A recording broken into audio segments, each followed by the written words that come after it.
Into the shadows.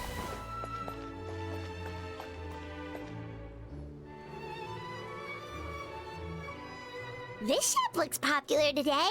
Wonder what the occasion is.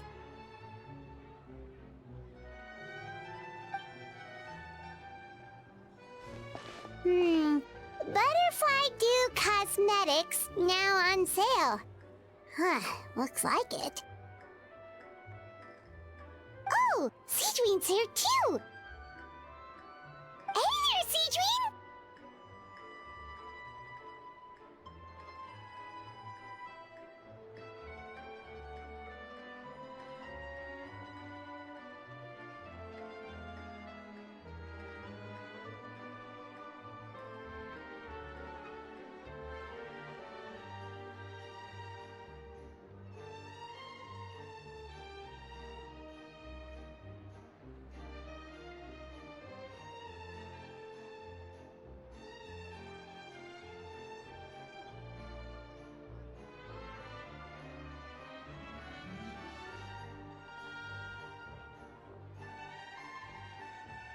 Hello there, Traveler and Paimon. I hope you're keeping yourselves fit and healthy. You bet we are! So anyway, what are you doing here, Sigewinne? The Duke insists I take regular vacations in the Court of Fontaine. This one just so happened to coincide with a promotion for a new skincare product, so I came over to take a look. I like to keep up with the latest industry developments when I can, to help me with my magazine articles. Wait, you write? For a magazine? Which one? It's called Beautés en Fleur, and it's run by the Fontaine Beauty Association.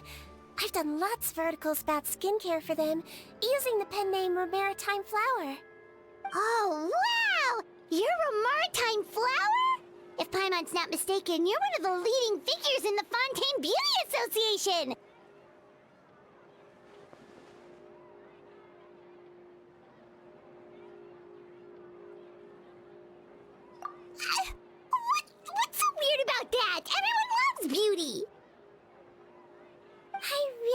this role.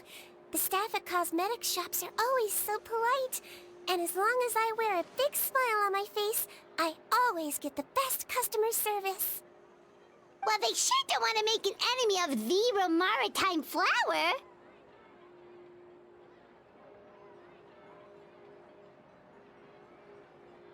Obviously, it's because of Sigewinne's love for beauty. Still a leader of the Beauty Association? That's incredible. The truth is, I study this field because I cherish my own appearance. It has nothing to do with being beautiful or not. Oh, the words of a master beautician defy comprehension! Oh, wait, you're saying that natural beauty is the highest form of beauty, right? Not really. Actually, Melusine aesthetics are very different from human ones. We don't view humans based on their appearance. If I had to describe our approach, I'd say it's based on cuteness. Oh, really? Yep. Still, I really value my current appearance, and in the process of taking care of it, I've ended up learning quite a lot about skincare and stuff. It turns out, my knowledge and experience is pretty popular with beauty product lovers. It came as a big surprise to me, though. Oh, Paimon gets it now. But speaking of your appearance, how come you look human anyway? Are you like only half Melusine?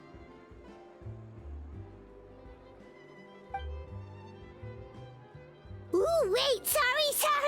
That was probably really offensive, wasn't it? No, I don't mind. I'm not mixed, though. I made a decision to turn myself into this form a very long time ago. If you're interested, I could tell you the story. A shape-shifting story? Oh, heck yeah, of course we're interested!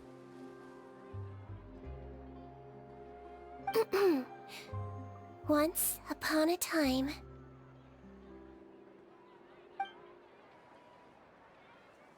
Long ago, humans rejected Melusines, and Melusines feared humans. There was one Melusine who became fascinated with human medicine, but no human wanted her help. And there was one girl who liked Melusines, so no humans would make friends with her. So, the Melusine became the girl's friend, and the girl became the Melusine's patient. Your checkup's all done. You're still in perfect health. Thank you, Dr. Melusine. In this game of doctor and patient, a friendship was born.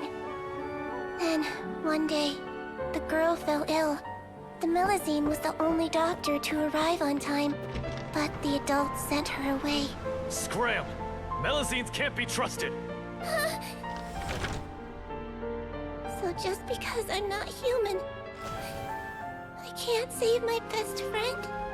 In desperation, the Melusine approached the frightening witch. She begged and begged until she got a reply.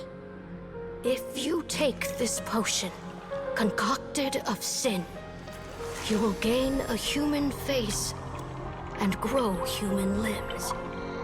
But then, you will lose everything that attracted this friend of yours to you in the first place. Can you accept that? The Melusine did not hesitate for very long.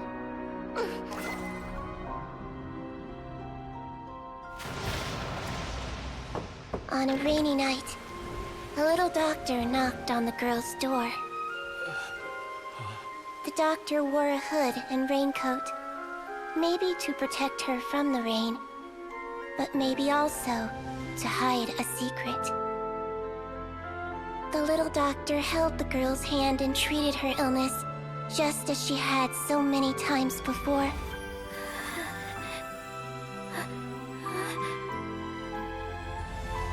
Dawn came, and the little girl's condition improved. But the little doctor was long gone, for she knew her friend would never recognize her again. And so, since then, I've lived my life in human form. Most people who know me just think I was born this way. Ooh. A witch? A potion? Why does this sound like a fairy tale? Trust me, it's a true story. Must be the way you told it then. It just sounds so...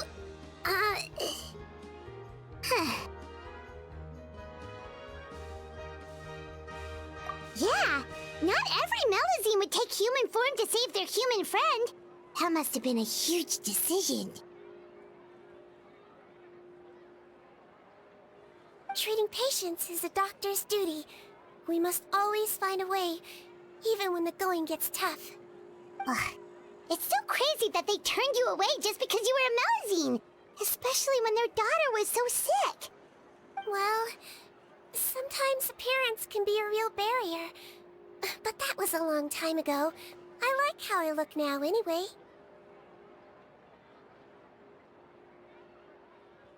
Paimon too! You're super cute this way. Attention customers! Thank you all for waiting. Now, on behalf of our skincare partner, I'm delighted to announce that our exciting new product is now officially on sale. Well, there we go. Let's have a look, shall we? Oh, Paimon, if you want to buy any skincare products, I'll be happy to give you some suggestions. Really? Personal advice right from a leader of the Fontaine Beauty Association? What an honor! Allow me to introduce our newest skin lotion, Butterfly Dew. I'm sure many of you have already read about this product's trials in the newspapers. To say that it improves skin quality is an understatement. This product gets its name from the way it transforms your skin and makes it glow anew, like a butterfly emerging from its chrysalis and spreading its wings for the first time. We are thrilled to have the inventor of this fantastic product with us here today. Please welcome Mr. Rawat, a researcher from the Fontaine Research Institute. Now, without further ado, I'll hand over to Mr. Rawat to tell you all about what Butterfly Dew can do for you. Thank you. Hello, everyone. I'm Rawat, and I developed Butterfly Dew. Wow, what a looker. He's a researcher? Wow, he's really challenging the stereotype. It seems that everyone is surprised by my entrance. Or should I say, my appearance. I'm well aware that researchers are generally better known for their brains than their dashing good looks. In that regard, I do believe I break the mold somewhat. Of course, appearance is a skin-deep way of defining a person. And yet one's appearance can be a very real set of shackles, holding a person back in their life. It can rob a young person of their self-confidence when applying for a job, dissuade a young lady from approaching the one she loves. Our actions are at the mercy of our appearance, and we slowly become the very person that the outside world sees us as. But what if I told you that those shackles can be broken? If our appearance prevents us from changing, then let us first change our appearance itself. Wash away moles, birthmarks, and wrinkles, and they can no longer rob us of our confidence. Replace them with luster and radiance, and we shall never again hang our heads in shame. That is why Butterfly Dew exists. Its mission is to allow us to shed our pupae, undergo a complete metamorphosis, and embrace a new life. Well, whether it actually works or not, after that speech, Paimon's already sold! Mr. Rawat, could I ask if you've used this product yourself?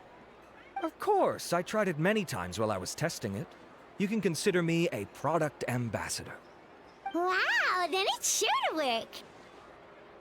Still, I don't expect to convince you just by blowing my own trumpet. So, could I get a volunteer from the audience to try it out? Oh, Paimon volunteers!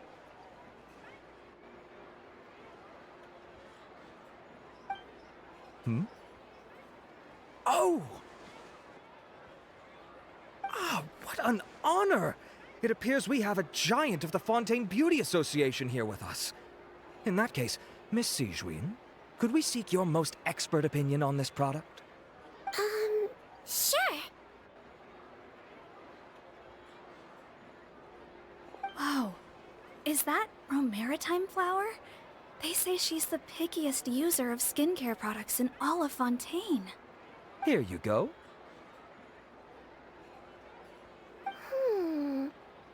Well, it's very kind to the skin, and the absorption rate is high. Even for Fontaine, this is a first-rate product. Wow, now that's high praise. I'll take one. Any discounts? All right. Well, all that remains for me to say is, Butterfly Dew is now on sale!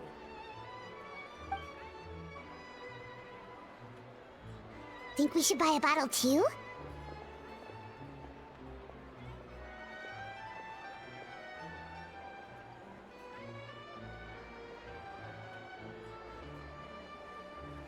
Aww, really? Well, it's still good to care for your skin though, right? Paimon definitely feels kinda rough from being exposed to the elements all the time. And if you're worried about whether it's the right product for you, well, luckily for us, Sigewinne's here, so we can get an expert consultation.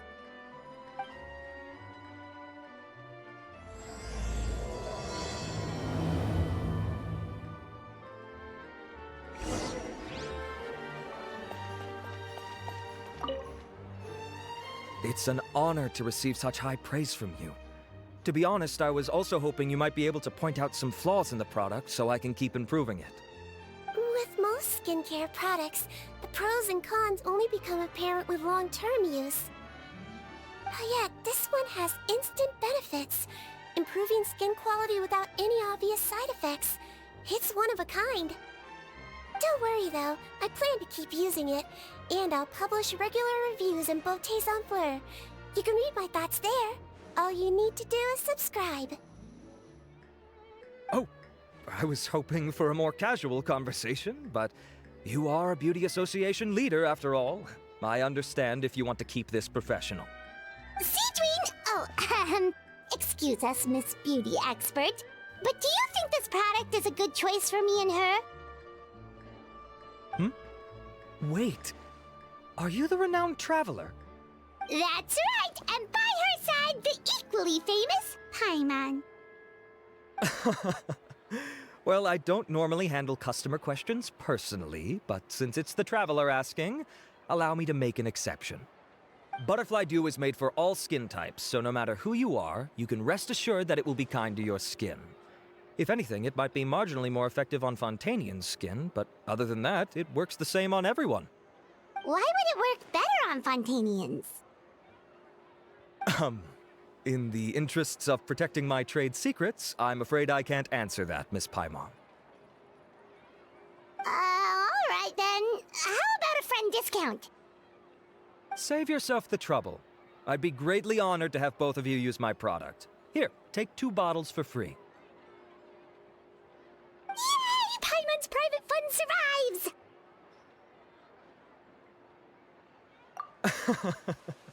I can see why you might think that, but please don't misunderstand. This gift is simply a token of my esteem. There's no business motivation behind it.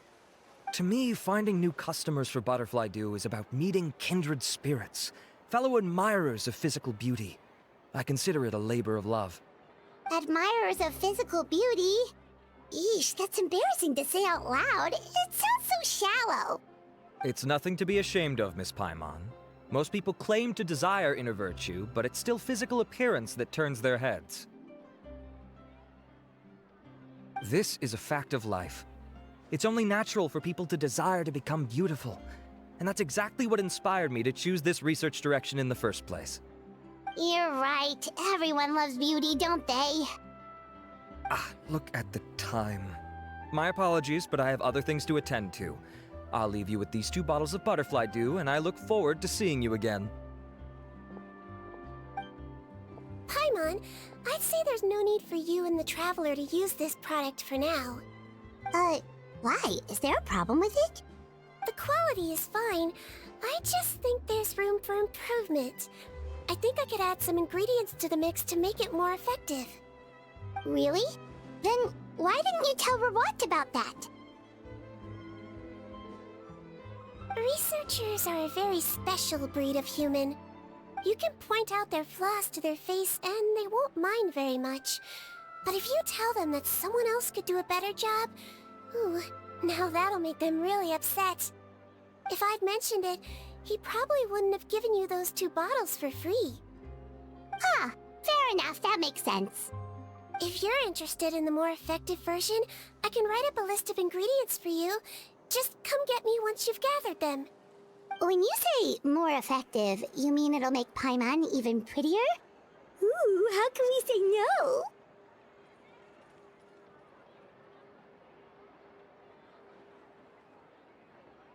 As for me, it's probably time I got back to the Fortress of Meripede. I mustn't leave the infirmary unattended for too long. Alright, see you there then!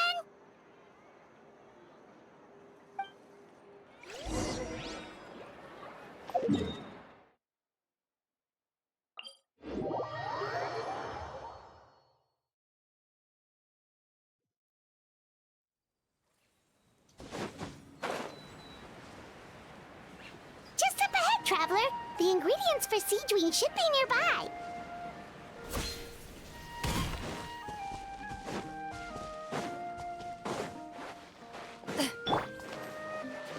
Life goes on. Into space! Wind strider! Ha! Ready!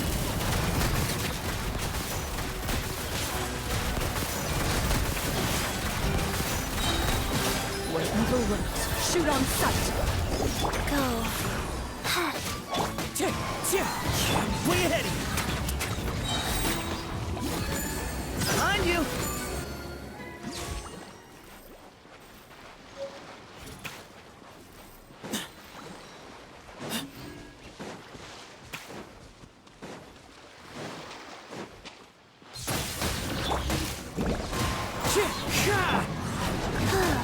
Opening box of Adepti tricks. Shad clouds high! The birds call! Tip into the shadows.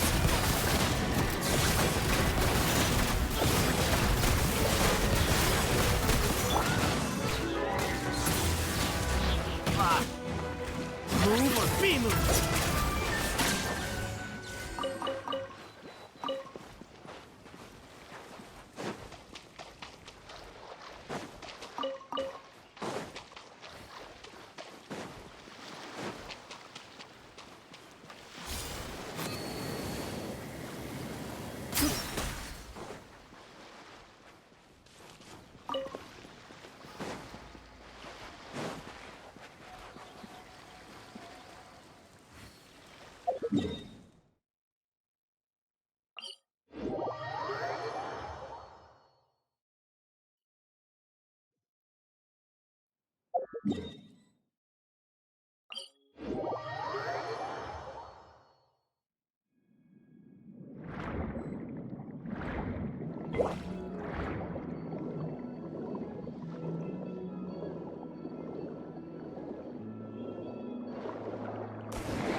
That's everything! Let's head to the Fortress of Meripede!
Faster? Okay, faster.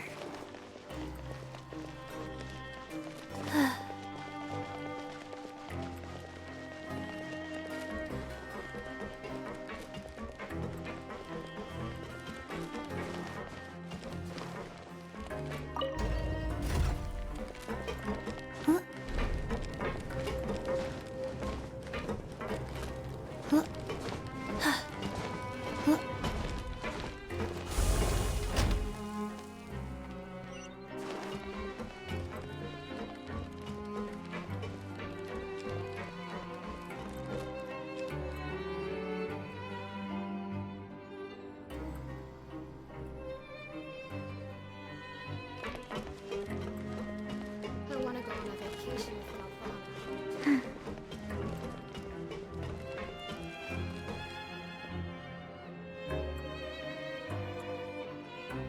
with Malvana.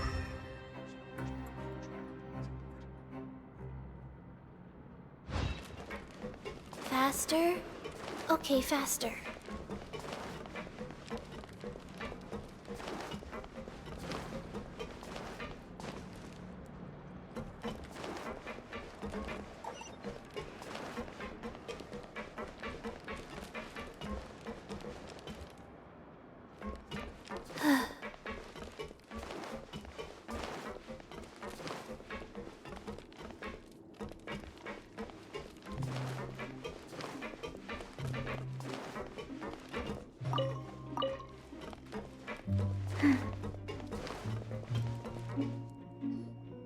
Whoa, the infirmary is packed!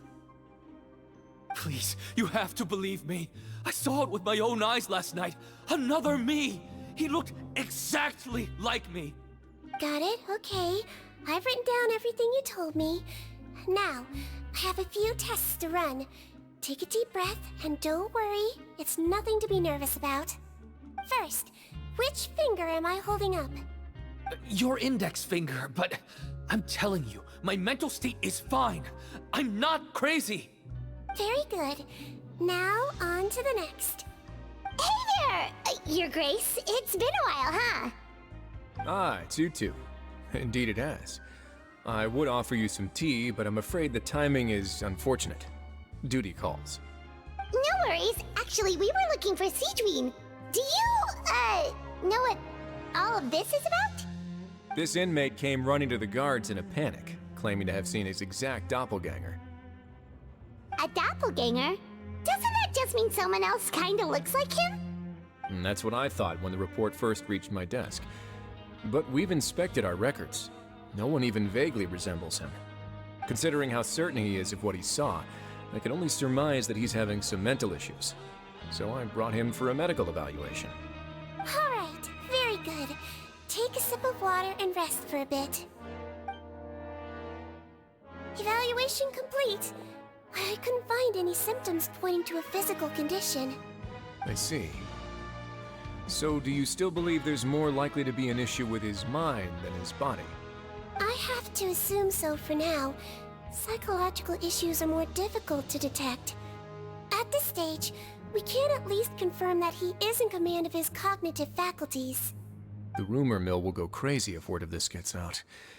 Guards, take him to the ward for a period of observation.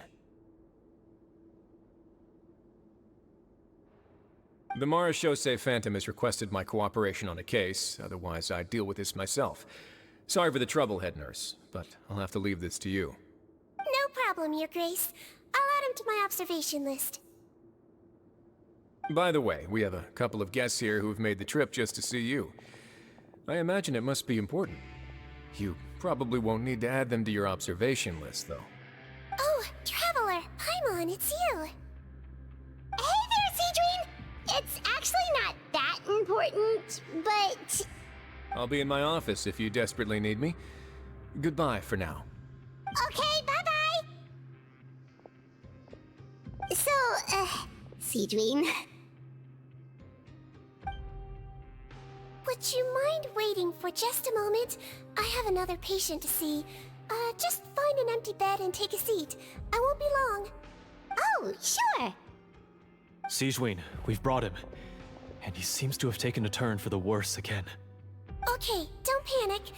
Let's start by sitting him down here. Paimon had no idea how busy it can get for Sigewinne. Maybe now's not the time to ask for her help with skincare.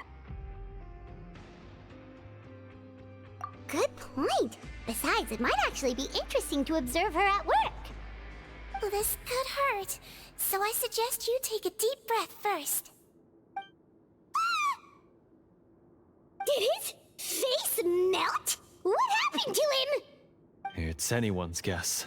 His face melted off shortly after arriving at the fortress. But since he's a serious offender, he can't be allowed out for medical treatment. Best we can do for now is ask the head nurse to give him something to manage the symptoms. Oh, this is gonna be awkward. We still need to bring him to the Marechaussee Phantom for questioning. What if he scares them half to death? Will that be our fault? The Marechaussee Phantom? Does this have something to do with the case Risley's dealing with? Yep, it was a huge case. They bagged a few dozen crooks in one fell swoop. And this guy's the baddest apple of the bunch. He harmed countless people. And now, it looks like it's all finally catching up with him. You done gawking? Not yet. I need to check the severity of your ulcers to decide the right dosage. Don't worry. We Melazines have a very different sense of aesthetics from humans. To me, he just looked like a little kitty with slightly scruffy fur, but still just as cute. Don't patronize me. Do I look like a kid to you? Just give me the meds and let me out of here. I already missed my cell. Hey, lose the attitude. You dare talk back to our head nurse like that again, your days are numbered. Oh, it's fine. Okay, I'm going to apply the medication now. Tell me if it hurts, alright? Look how nice Sigewinne's being. And he still talks to her like that? What a nasty piece of work. Can I leave now? Wow, not a peep. What a brave little guy. Thank you, Sigewinne. And I apologize for the trouble. So, Traveler, Paimon, did you bring the ingredients? We did, but we don't want to interfere or anything. You're busy saving lives here. Oh, don't be silly. I agreed to it, didn't I? Just hand me the ingredients, and I'll make some time to whip it into the improved version for you. Take a rest here if you want. Or, if you're not tired, I hear they're holding a new pancreation tournament in the administration area. Or alternatively, is there anything we could help you with, Sigewinne?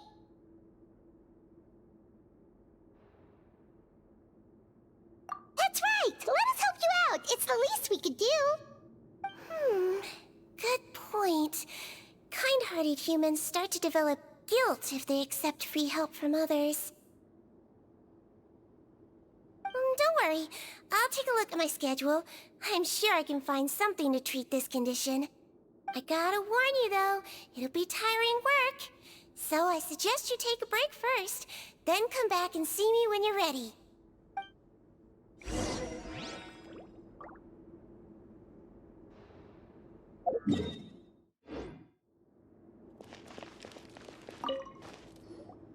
We're ready, Sigewinne! What's our first mission? I found the perfect job for the Traveler. First, I'd like you to lie down in this bed.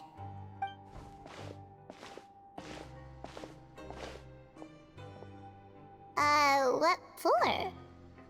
I need you to pretend to be sick. What? Oh, is it that difficult? I thought you did a pretty good job last time. Oh, so you knew. I sure did. She was way more interesting than the usual malingering inmates. When you played along very well, Paimon, I observed you two for quite a while after that. Well, this is awkward.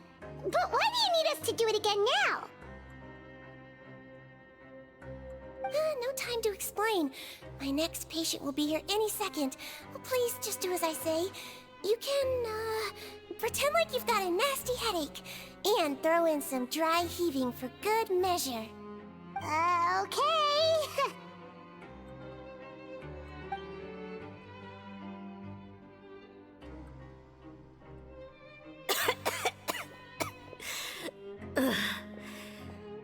Duck. It's me. I'm only here because my mom won't stop pestering me about it. So annoying. Well, your mother has enough on her plate with a busy job. Well, the last thing she needs is to worry about you being sick as well. I know. I shouldn't treat the place like a playground. Shouldn't go swimming in the lower levels where we join up with the sea, because it'll give me a cold and distract her from her work. I thought I'd be able to have some fun here at the fortress for a few days, but it's always, don't do this and don't do that. All right, sit yourself down and I'll take your temperature. Your fever still hasn't gone down. Well, here's your medicine. 1 cup for starters, and we'll see if it helps. But Doc, it's so bitter. Do I really have to drink it? I mean, I'll be fine, right? I've got an uncle who caught a cold. His fever went away on its own after a couple days. Can't you just write me a note saying I'm on the mend? I just need something to keep my mom off my case. I sure can. You're a very brave boy after all. Huh? Brave? What makes you say that? Well, if you want to rely on your own immune system to clear up your fever, oh, then you'll have to tough it out like this young lady.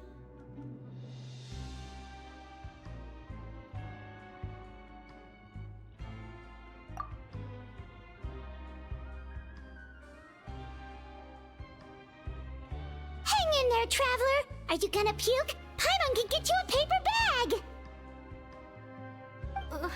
Huh? As long as you're tough enough to get through the nausea and dizziness caused by the high fever, you'll be right as rain after just a few days' rest. And if I'm not tough enough? Hey! Wake up! Wake up! Put it this way. At least you'll never have to see the doctor again, right? I think maybe I'll take that medicine after all, if that's okay. Oh, of course. Here, it's still warm. It's so bitter. All done. Great job, you two. That kid really doesn't know what's good for him. His mother's a guard here. She's been working back-to-back shifts lately, but unfortunately his father's away on a business trip right now. She had no choice but to bring her son here for the time being. He was quite happy at first. He seemed to think that the Fortress of Meripede would be all fun and games. So you made us put on that act just to scare a kid into taking his medicine? That's a pretty sneaky trick. Seems like there's a whole side to Sigewinne we never knew about. It's a technique I learned from my teacher. Oh, you had a teacher? Was she a Mellowsine doctor too? She was human. She passed away a long time ago. Oh, sorry. No, it's fine. I really liked my teacher, so it's always nice when I get to talk about her with other people.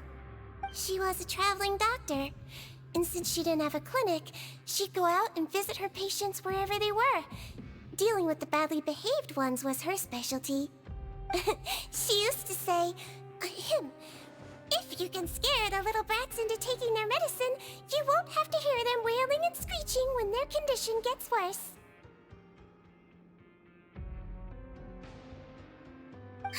She sounds like a pretty strict teacher. Strict? Well, that's not how my teacher saw it. She thought of herself as terrifying to kids. Strange way for a doctor to describe themselves. Now Paimon's curious to know what she looked like.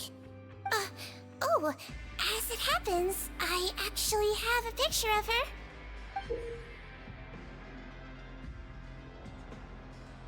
Oh, wow, yeah, okay, that'll terrify the kids. Yep. All the children she treated thought she was a witch. Why does it almost sound like you're envious of her? Oh, because I am. If she was here, all the children would take their medicine without any need for tricks.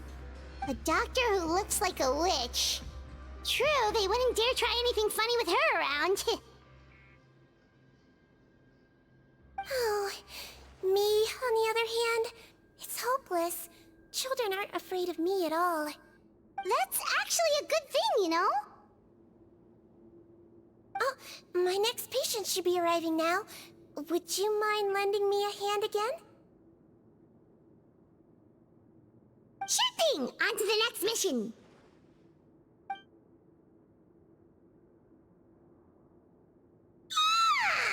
Is it nighttime already? That flew by. You really have a busy job, Sigewinne. Well, thanks to you two, it was much easier today. Aww. Should we get some rest? It's getting pretty late. Oh, there is one last thing. I have to keep it confidential, so I usually leave it till after everyone's clocked out. Confidential? Are you sure you can tell us? It's fine. You're not living here anymore, so it's okay if you know. All it is I have to prepare some ingredients to make healthy meals with. Wait, you mean those healthy meals? My patients refuse to eat any healthy meals I prepare in front of them, so I have to prep the ingredients in secret, then let the chef at the Coupon cafeteria handle the rest. Considering even the chef's version makes people uneasy, it really makes you wonder what's in it. You want to find out? I can teach you how to make it. That way, if you ever suffer from exhaustion on your future travels, you can prepare a healthy meal for yourself. It's really good for you, you know.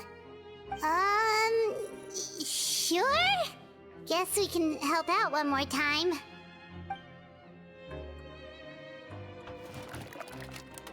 The ingredients are ready. Now, put them on the table and add them in the order I tell you. First, we add this special slime condensate, stir it thoroughly, then pour it in. See that? It adds elasticity. It looks just like tasty jelly, doesn't it? Yeah, it really does. Until you remember it's slime condensate.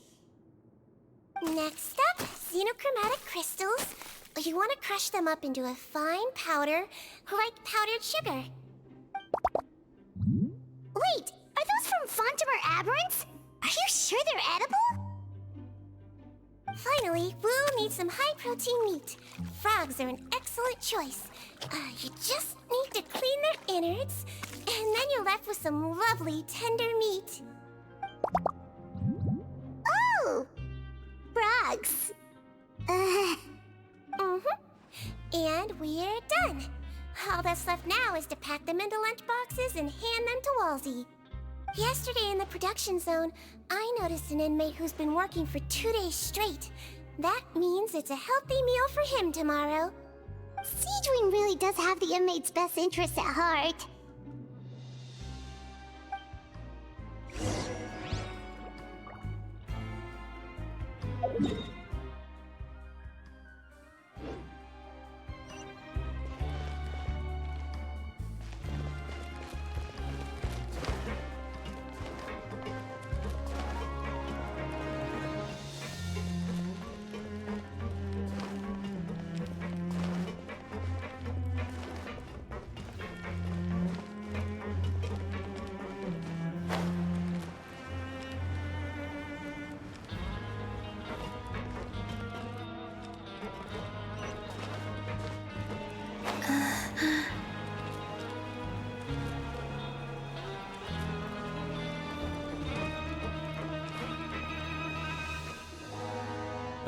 Head nurse. Got some extras for me? Just the one today. The serial number's on the lid. Sounds good. I'll make sure it gets delivered. Sounds like they're talking in code. Thanks for your help. Oh, it's no trouble at all. I only wish I could do more. You work so hard for all our sakes. I'd happily lose a little sleep if it meant helping you out. That won't do. If you reduce your sleeping hours any further, your health will start to suffer.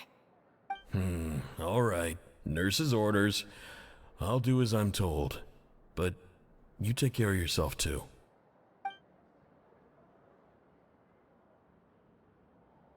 Well, I'm done with work for today. Thanks for helping out, you two. Seems like the guards and staff here have a lot of respect for you, Sigewinne. In just one day of helping you with your work, it feels like we've done a lot for the fortress. Head nurse, please, wait. I'm sorry to disturb you this late at night, but I think you'll agree. This is urgent. Okay, just relax and catch your breath. What's the matter? The guard at the observation ward, Odilon, he told me to pass on a message to you.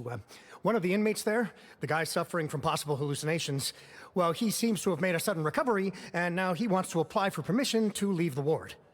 Huh? Already?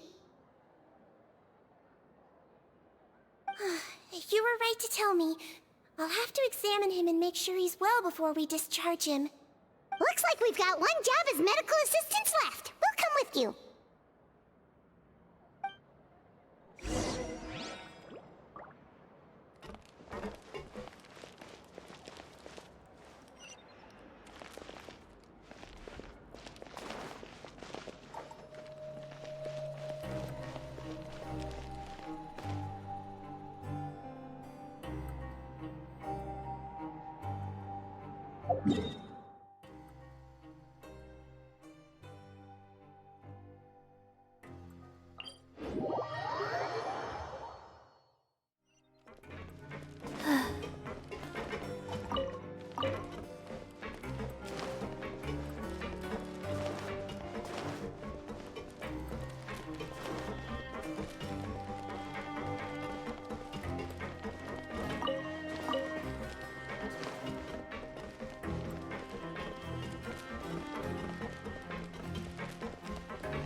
Ah, head nurse, you're finally here.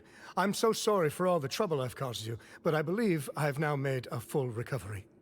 After giving it some thought, I'm sure that I was probably just seeing things. Stress-related, I imagine. I'd been working long hours, so I definitely wasn't in the best state of mind. I totally understand. Still, I have to give you an examination before I can discharge you, okay? So, take a deep breath and don't be nervous. It'll be the exact same procedure as we did this morning. We can start whenever you're ready. Again, so sorry. I was in such a state this morning, I barely recall anything. Would you mind taking me through it again? Oh, not at all. It's a lot to remember. First up, we have a little cognitive test. Just concentrate and you'll be fine. To start with, which finger am I holding up? Your pinky.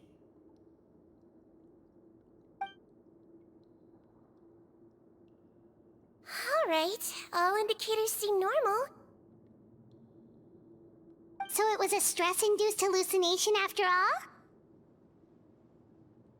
Well, we've certainly had previous cases of mental illness caused by overwork, which is why I carefully observe everyone in the production zone.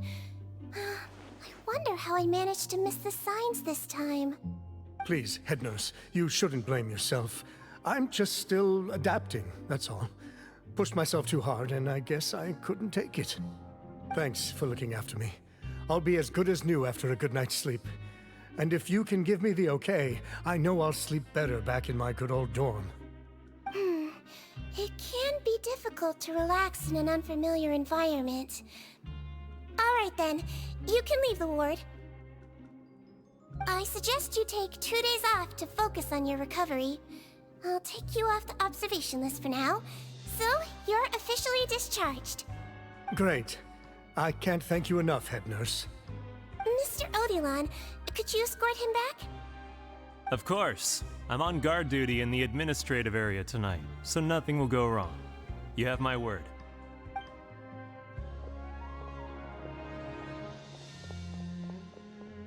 Guess you're finally done for the day now, huh? Yep. But I still haven't gotten around to making that improved lotion for you yet. Oh, no rush! Seriously, it's super late now. You should go get some rest too. Well, tomorrow it is then. Good night, Traveler. Good night, Paimon. Hope you sleep well. Oh, don't you worry! We will! After a productive day of work, we're both gonna sleep like a log. Yeah, sleep tight, Sigewinne. See you tomorrow!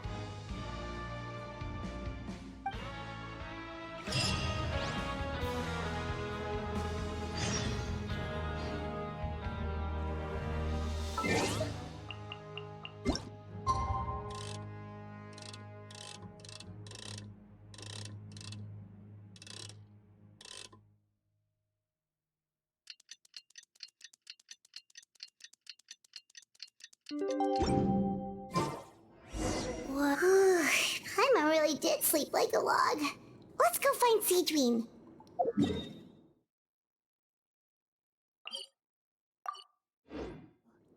2, 3, 4.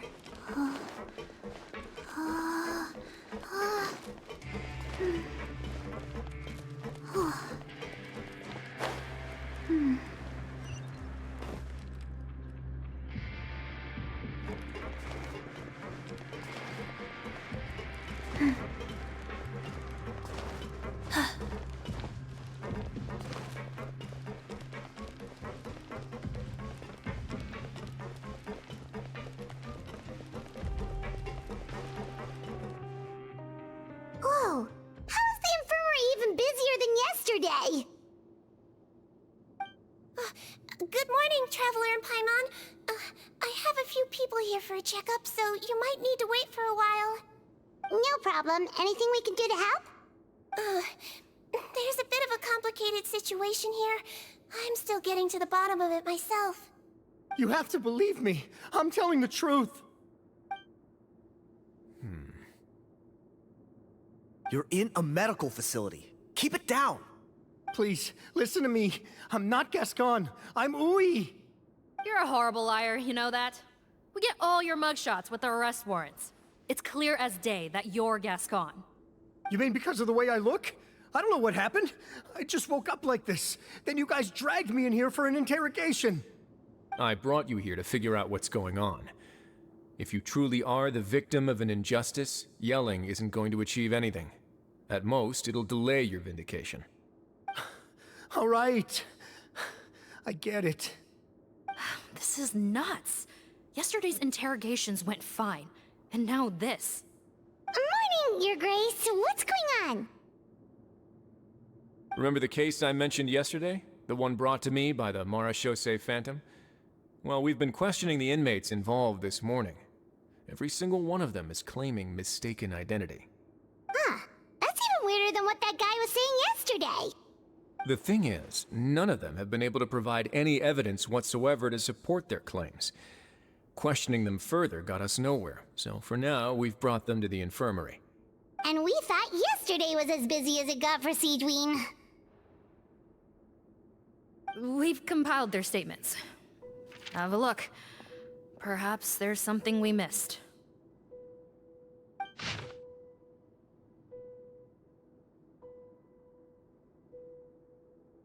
Wait. Release? Interesting. The inmates they spoke of in their statements appear to all be due for release today. I noticed that too. If that's their plan, they're underestimating us a little. Every serious offender claims that there's someone else who just so happens to be due for release today. And they're expecting us to go along with that. All the more reason to be cautious. Lumberzar, check the release list for today and make sure no one gets processed. We're gonna need an excuse, though. Just say we're out of forms, and that we're furiously printing more as we speak. I'm on it. It's conceivable that our group of serious offenders somehow found a way to switch places with inmates who are about to be released, so they can walk out right under our noses. We did consider that possibility. But I mean, just look at them. They match the warrants, period. How could there have been a switch? Only if they're dead ringers for the inmates due for release, I suppose. I gave you that name list yesterday to assist in your investigation. Did that help? Yes, the inmates' mugshots were attached to the list. The first thing I did was check for lookalikes, and I didn't find any. The only other thing that stands out to me is that their voices sound a little different today. But it's not exactly hard to put on a fake voice. Oh, really? What does our head nurse make of all of this? Give me a moment. I think I have a way to confirm whether there's been a switch. I know, it's not time to change your dressing yet, but please bear with me. Huh? Isn't that the guy from yesterday? This should be Honore. He has very severe facial ulcers, which require an operation in the hospital at the Court of Fontaine. I authorized him to leave the fortress for medical treatment under guarded escort. Yes, like I told you. I'm not Putton. I'm Honore. So there has been a swap. Well, I can see what happened in Potton's case, but how do you explain the other inmates? You're not telling me their souls switched bodies, are you? No, I believe it was their faces that got switched. The method is a bit like replacing a tooth. Take the bad tooth out, put a false one in. And actually, I think I can prove it to you. Traveler, Paimon, do you remember Eric from the other day? Yeah, sure do. Then you can be my witnesses. To start with, please fetch the inmate who claims to be Eric.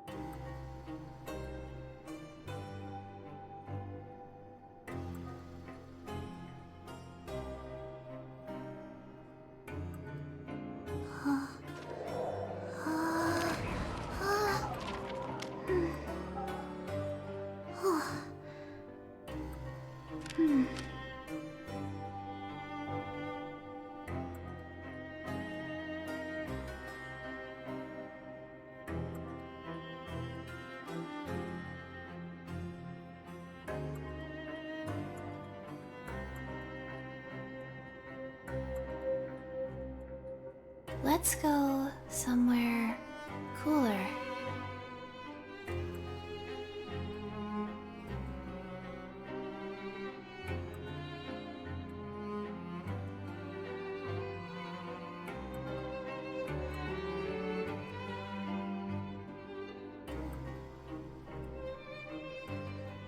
One, two, three.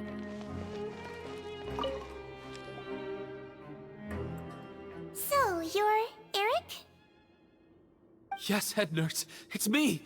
You do believe me, right? I need to do another examination on you. Same procedure as yesterday. All right. It's the cognition test first, right? So I need to concentrate. Now, try to recall if you can. The last time we did this test, which finger did I hold up?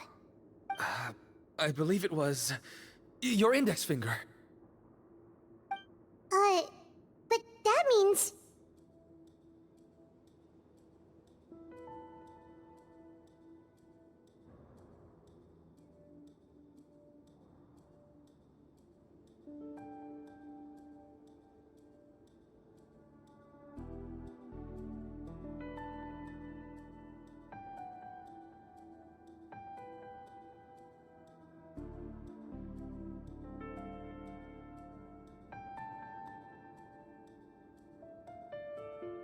Huh?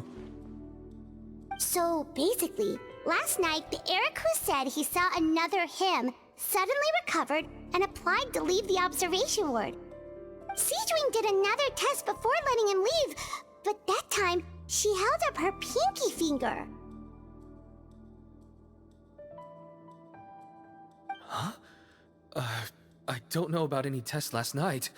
There was nothing to do in the observation ward, so I went straight to bed. Then I somehow woke up in a high-security cell. Well, in that case, there is a reasonable explanation for the strange events of the past 2 days. So, what exactly happened? The gang of serious offenders wanted to break out of prison, so they identified a group of scapegoats, namely inmates whose terms were almost up, and planned to switch appearances with them. Last night, when Odilon was on duty, they ambushed him and had one of their group switch appearances with him using their face-swapping method. That allowed them to avoid scrutiny from the other guards. Then, once all the other inmates were asleep, Odilon spent his night shift carrying out the remainder of their switcheroo plan. However, they made one mistake. Henri changed his appearance to match Eric's earlier than he should have done, and ended up being spotted by the real Eric. Real Eric came to the guards for help, but we didn't know then what we know now, so we put it down to hallucination and sent him to the observation ward. However, since one of the gang members was posing as a guard, they simply changed real Eric's appearance and had their Eric take his place, muddying the waters even further. Right, because I put Eric on the observation list by then, and no inmates on that list can be processed for departure until I've discharged them. Hence why the imposters had to pull that little stunt to get fake Eric off the list. Yeah, it all makes sense now! The Duke cracked the case!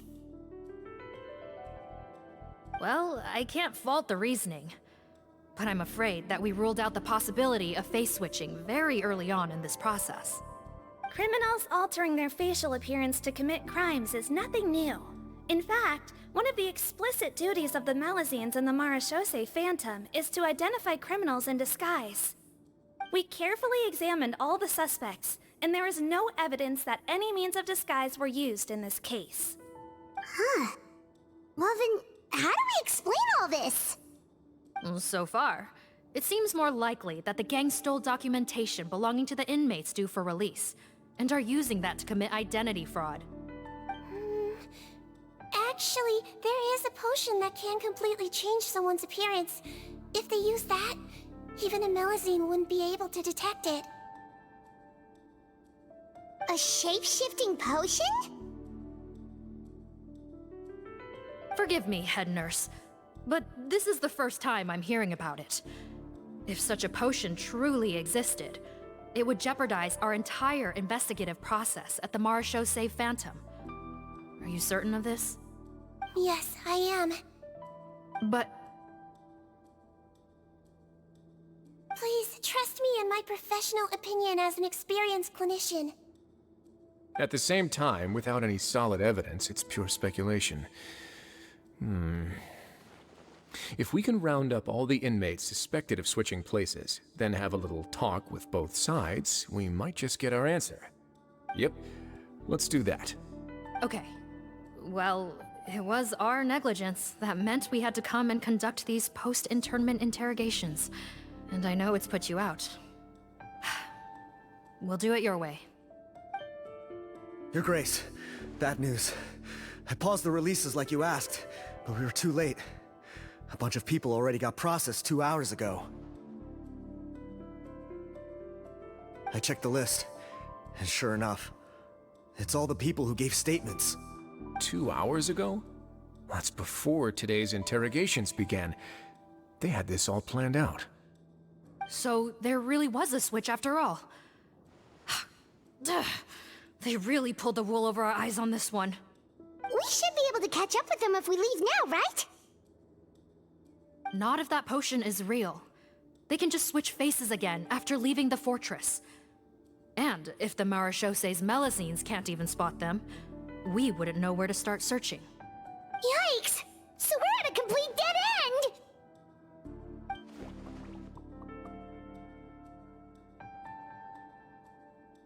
Well, technically there is one more lead we could follow up on. We were only able to arrest this gang thanks to the help of a researcher from the Fontaine Research Institute. I believe his name is Rawat. Oh? Rawat?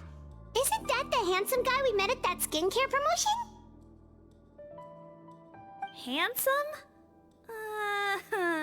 Maybe from a human point of view. I just remember that he specialized in potions. One of the crimes this gang is charged with is the manufacture and sale of illicit drugs. According to Mr. Rawat, they appear to have stolen technology he developed through his research and used it in their operation. At first, he thought it was a typical case of intellectual property infringement, and he tried to negotiate with them. But once he discovered their criminal operation, he reported them to the authorities. Thanks to his report, we were able to swoop in and arrest them all in one go. What a hero! Bet that took courage on his part. No doubt. This is worth following up on. As the one who snitched on them, it's highly likely that Rawat will be targeted by the escapees. That aside, since he's negotiated with them in person before, there's a chance he'll have some additional information for us. Understood, Your Grace. My team and I will head to the Fontaine Research Institute right away. In the meantime, please keep an eye on the face switch victims for us. Of course. Miss Morgan, I'd like to come along and help you catch these criminals. Huh? Why's that? Well, I'm the one who discharged the fake Eric last night, so I feel partly responsible. Don't say that, head nurse. Your focus was on the inmates' health, and rightly so. We can't ask you to help with arresting criminals. That's our duty. I also have a more personal reason. Patton is a patient of mine, and if I don't get a new batch of medicine to him in time, his condition will get much worse. Look, head nurse, I completely understand where you're coming from. But arresting criminals is dangerous business. And if anything happened to you, none of us can afford to take on that responsibility. Don't worry, I can defend myself just fine. You say that, but still... If I may, Miss Morgan, Sigewinne is the one who raised the potion hypothesis, and I'm sure she has far more expertise on the topic than your team. My suggestion would be to bring her with you. And if you really are worried for her safety, then...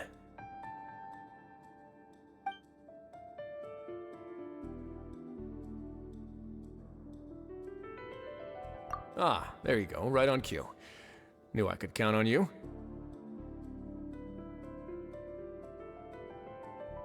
Okay. Well, since this plan has the Duke's blessing, far be it from me to refuse. We should head off immediately. Time is of the essence.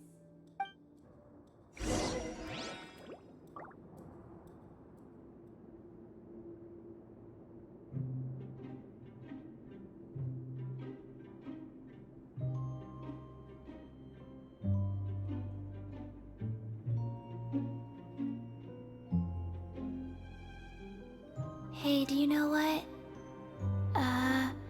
Neither do I. I already forgot.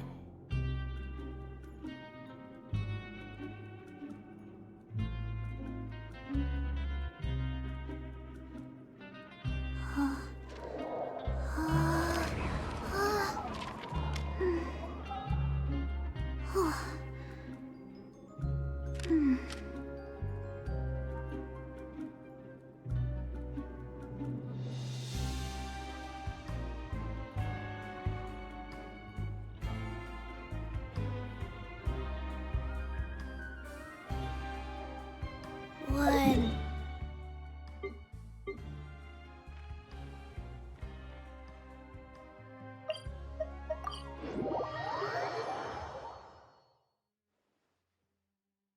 I should have stayed indoors.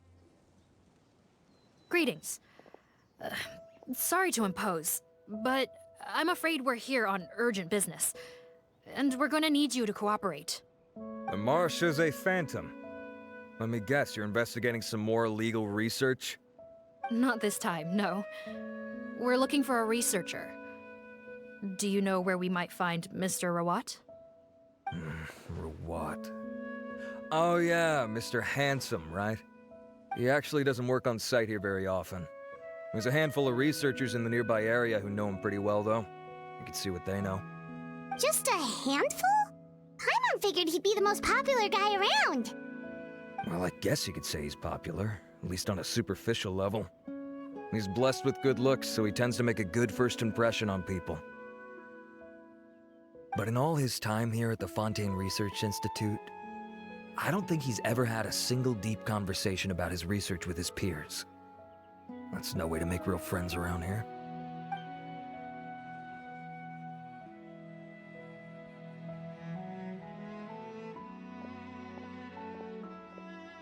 That's so weird. He definitely didn't come across like a recluse at that product promotion. Oh, I don't find that weird at all. He definitely didn't strike me as the kind of guy who's, good at making friends. Really? Paimon couldn't tell. Must be a Melusine perception thing. Okay, we should talk with his acquaintances. But we also need to check the Research Institute for any clues. Let's split up. It'll save us some time. Sure thing. We'll go ask around among the other researchers with Sigewinne. Paimon's suddenly kinda curious to know what everyone really thinks of him.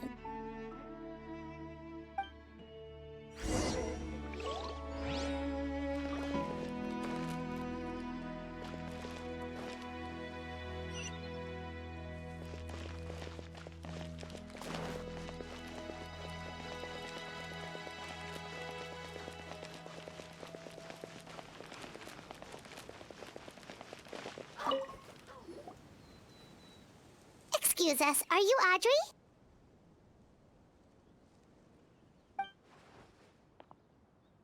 That's me.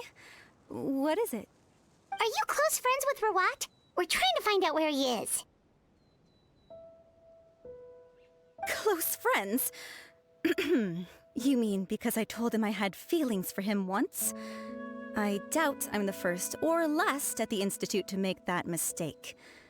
Why would you single me out as a close friend? I should have known, really. Men like him, they just enjoy being surrounded by fawning women. They're not interested in a serious relationship. Okay. We were just kind of wondering if you might know where we can find him. Why would I know where he's at? I barely know him, and he probably doesn't even remember me.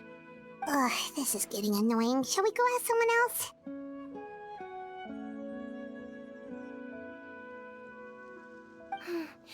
I think she knows Rawat better than she cares to admit.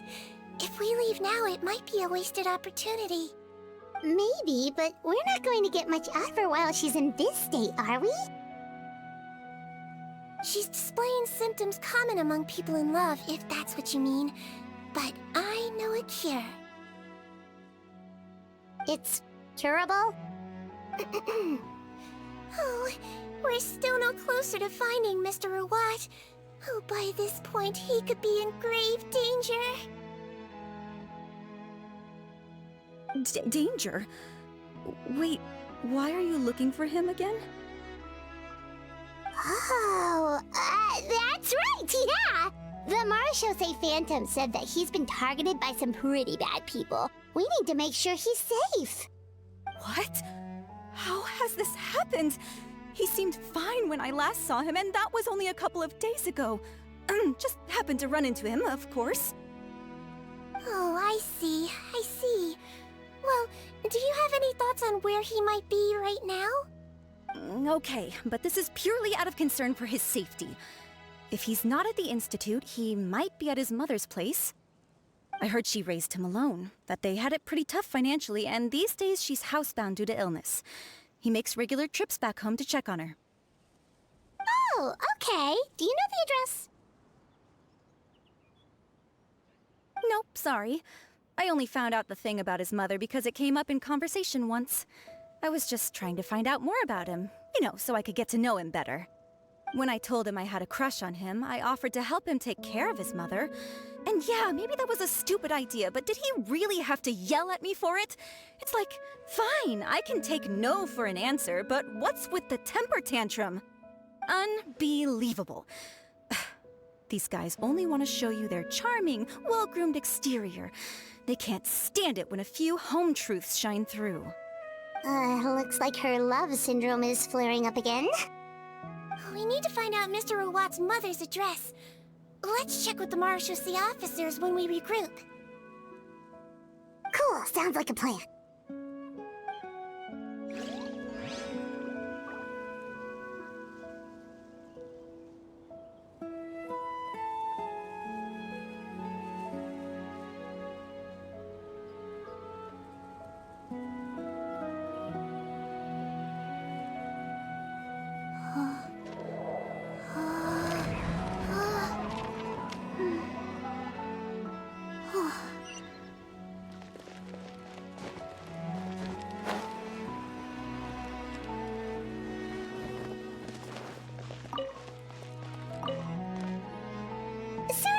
sir, but are you Bertram? Who's asking? Just some concerned citizens helping out the Marashose Phantom with an investigation. We'd like to ask you about Rawat's whereabouts, if that's okay. We're told the two of you are pretty close. Not anymore, we're not. Turns out we don't see eye to eye. Oh yeah? What happened? The thing about us researchers is, most of us do what we do for some sort of higher purpose. But not Rawat. All he cared about was how to commercialize his findings. He won't even let you work with him unless you sign a confidentiality agreement first. Also, he has better control over who gets which intellectual property rights. How are you supposed to get any meaningful research done working with a guy like that? Now that I've got my own technical solution for my compressor, I don't need to work with him anymore. So that's what Rawat is really like. We'd still like to know where to find him. Is that something you can help us with? Wait, you're... Yeah, I know you. You're the head nurse at the Fortress of Meripede. Alright, then I'm happy to help you if I can. I respect the work you do. Medicine serves the highest purpose of all the sciences. Wow, turns out Sigewinne's got some real clout. Thing is, I have no real way of knowing where he might be. I stopped working with him 2 months ago, and I've barely seen him since. But if you want my advice, I'd say go talk to the peddlers. There's a few he meets with every other day or so. Maybe they know where he's at. Peddlers? Yeah, back when I was working with him, I noticed he met with them quite often. Wouldn't surprise me if they were involved in some shady business together, because it seemed like they went out of their way to avoid discussing anything in my presence. The little I overheard was about manufacturing and selling pharmaceutical drugs. Like I said, he's all about the money. Drugs? Doesn't he work with skincare products? Do those count as drugs? Who knows? I never cared to find out. He's the Morag rubber, not me. Thank you. You've given us plenty to work with. Welcome. Goodbye, and may we both reach new heights in our scientific endeavors.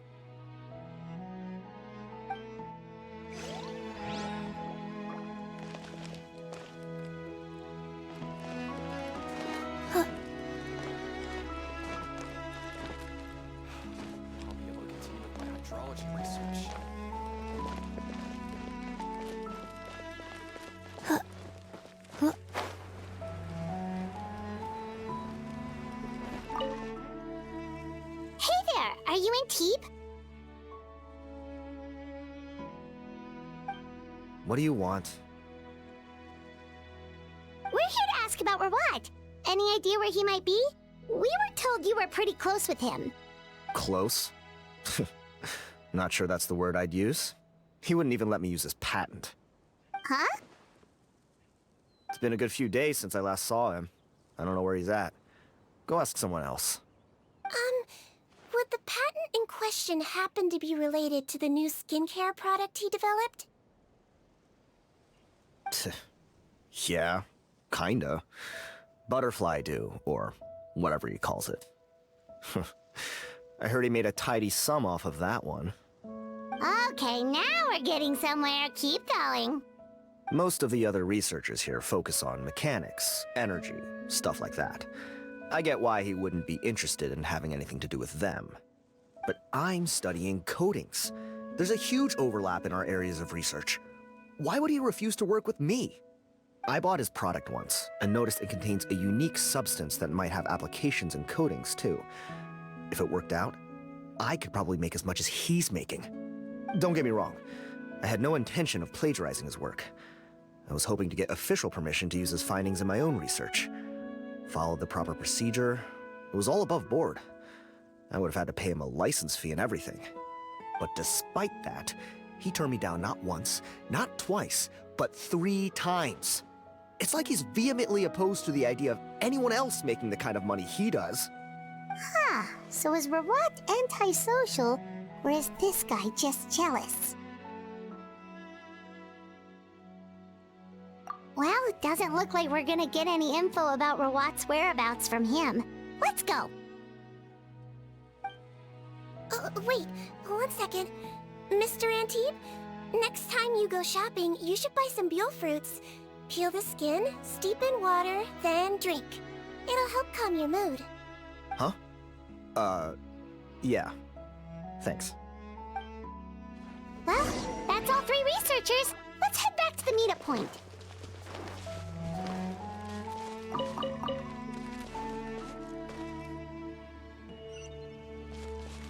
Faster? Okay, faster. You know, Paimon started out thinking Rawat was a handsome researcher with a friendly and cheerful personality. It's such a surprise to learn that his peers have a different impression of him. So, what's your view of him now, Paimon? A handsome researcher whose difficult upbringing turned him into a profit chaser with a chip on his shoulder? So your thoughts about his appearance haven't changed at all? Well, his looks are kind of a big deal. At least in Paimon's opinion. How does such a handsome guy end up being so antisocial? Even with his difficult family background, it just doesn't make any sense. You can't judge a person solely based on their appearance. Head nurse. Traveler. I assume you've spoken with the researchers. What did you find out? Bertram mentioned Rawat's involvement with some pharmaceutical merchants. Do you know if he's registered any pharmaceutical brands? Since he was a whistleblower on such a huge case, I ran a background check on him. I don't remember there being any brands under his name. How strange. If he was so focused on commercializing his research and averse to sharing his technology with others, why wouldn't he have registered his own brands? Maybe he and his business partners needed to avoid public scrutiny? You think he may have colluded with the gang?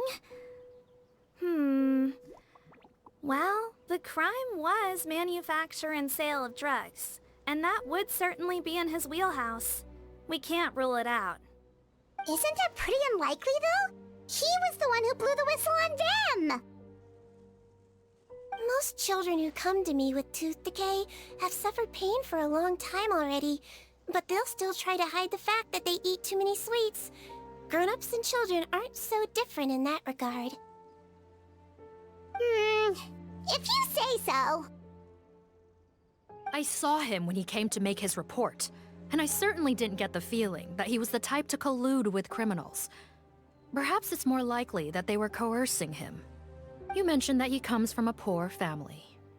So, it's possible that the criminals approached him asking for academic support, luring him in with the promise of riches.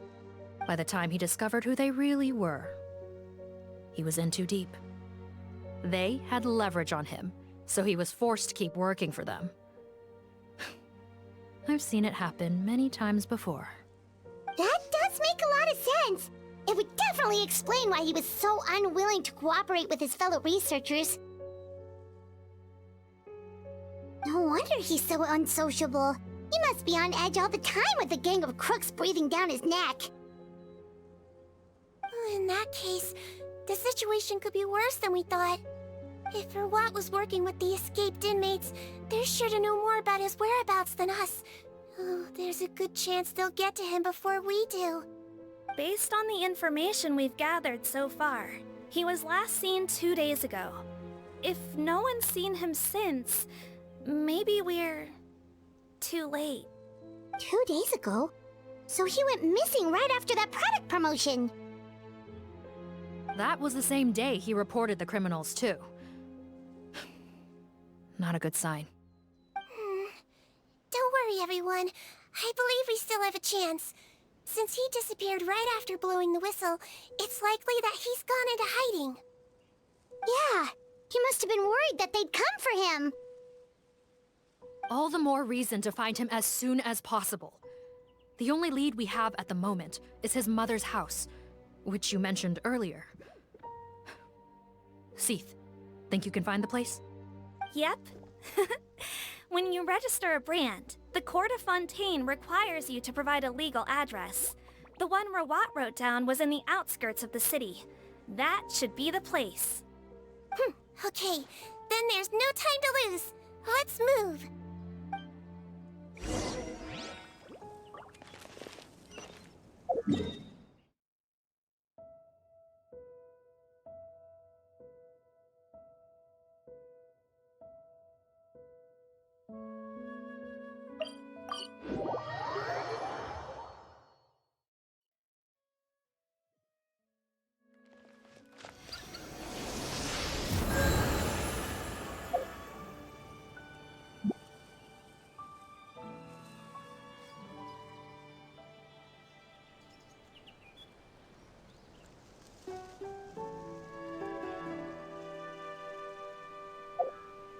One,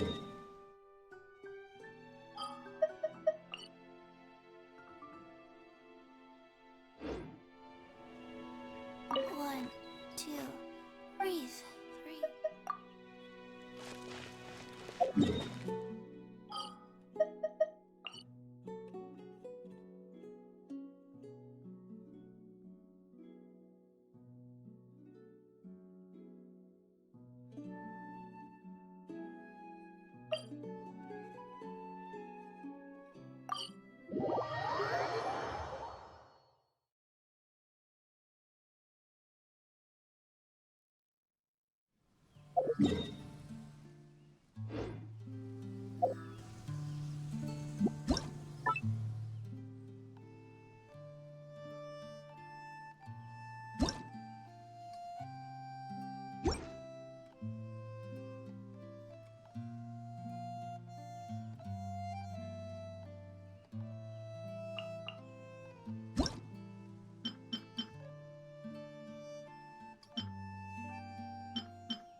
This realm is...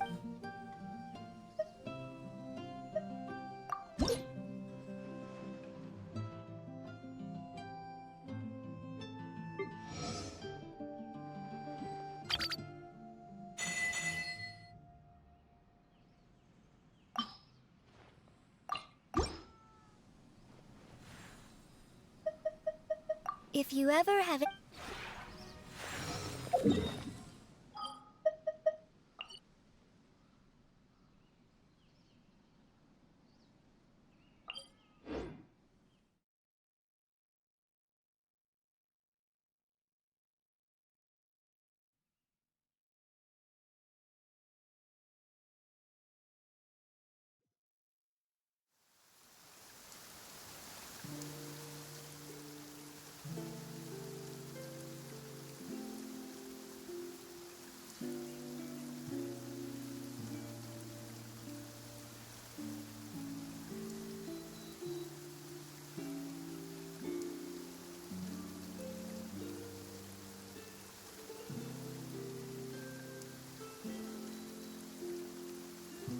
Let's go somewhere cooler.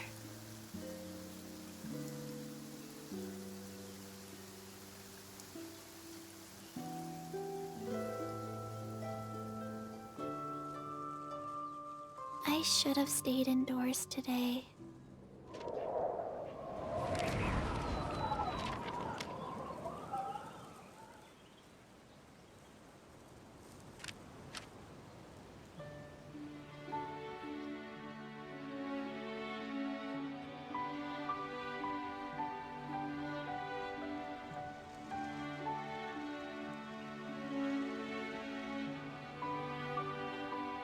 One, two, breathe.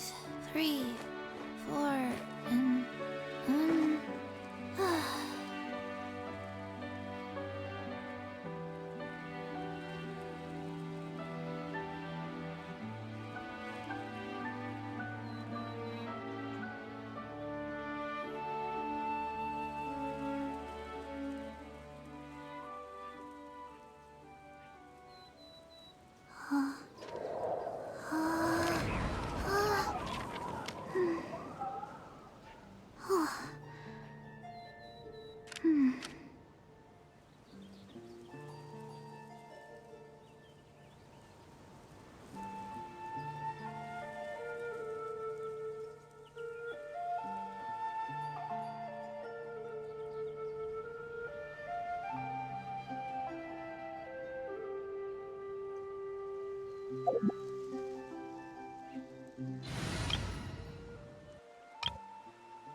delved into destiny.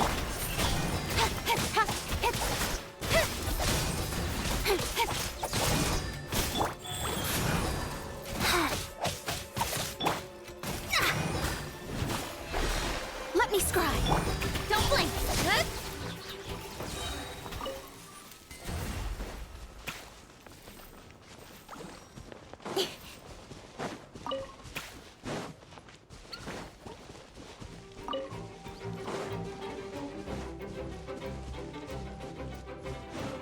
Speed of light.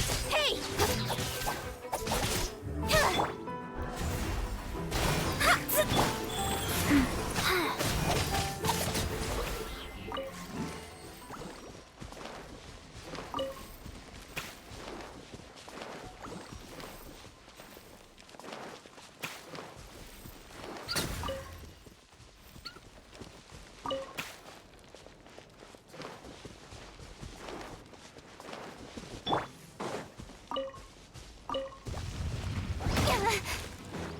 Don't blink!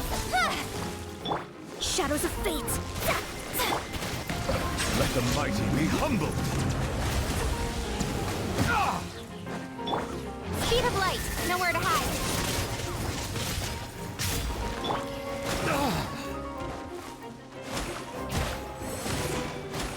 Don't blink! Silence!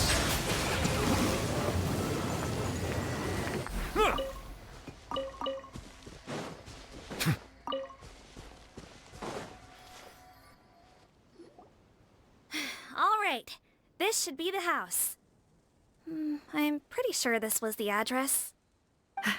Okay, I'll knock.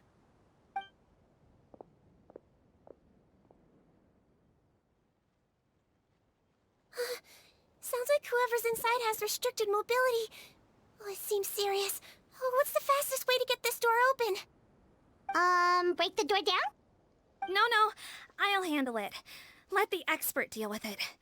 There'll be a mountain of paperwork if we damage a citizen's property.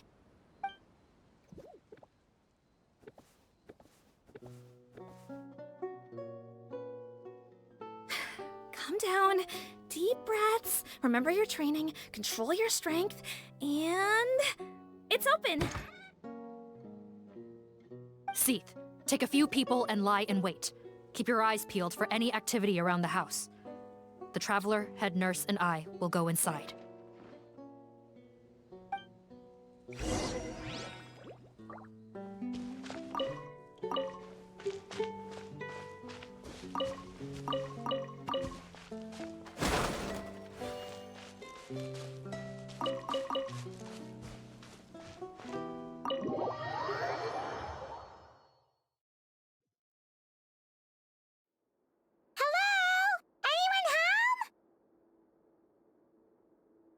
Oh, there. On the bed, there's an old lady. That's gotta be Rawat's mother, right? She doesn't look like she's in any state to be answering our questions, though.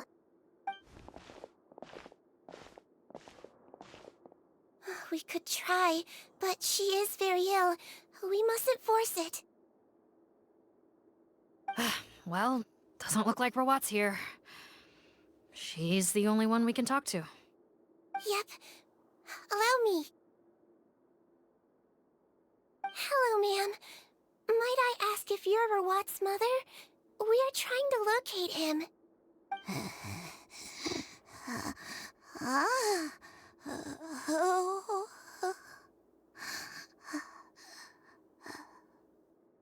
Hard of hearing, perhaps.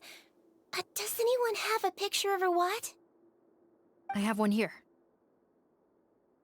I'd like to show you a photo, ma'am. Is this your son? Do you know where he is?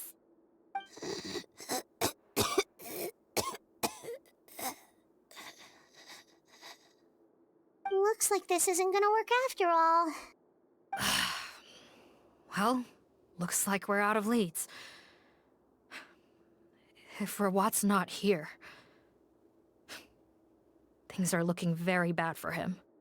Is it possible he could have avoided returning here because he knew he'd be in danger? Maybe. But if so, where do we look next? maybe we should take another look at the Institute. Yes, so? I suggest we all return there now. We found a good amount of useful information the first time, but perhaps there's something we missed. This is our last hope. Sorry, officer, but could I stay here for a while? This patient requires some care. Of course. Traveler, stay with the head nurse. You're technically here as her assistant after all.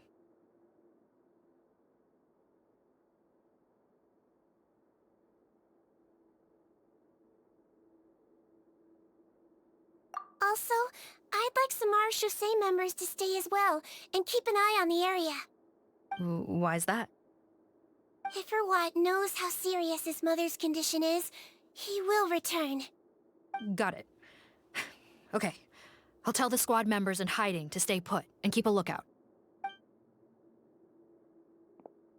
Thanks for helping me out yet again, Traveler and Paimon.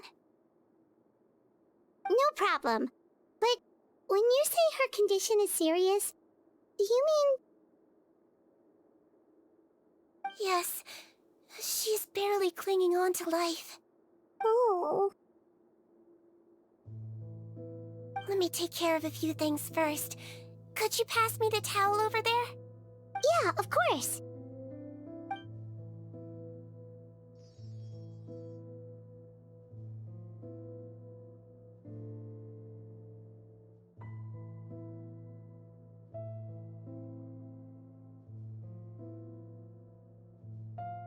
I can tell that her family has tried a lot of different treatment methods, including some very expensive medicines. Unfortunately, her condition is so multifaceted that a recovery looks all but impossible. Sigewinne. Paimon bets being a nurse must be pretty tough at times like this. Yes, it makes me a little sad. In Amelizine's eyes, a human's birth, aging, sickness, and death are as much a part of natural law as sunrise and sunset. But human medicine can defy that law to some extent. In that sense, it is a science of miracles. That is why I became fascinated with it in the first place. But it was only after I truly became a doctor that I realized miracles don't always happen. Even the greatest doctors cannot cure all diseases. Sigewinne. Oh, don't worry about me, Paimon. A doctor's duty is not to cure all diseases, but to treat whatever ailments they can. At the very least, I can lower her fever. That way she'll suffer less, and she might even be able to see her son. Yeah, all the more reason to find Rawat as soon as possible, even if we don't catch those crooks.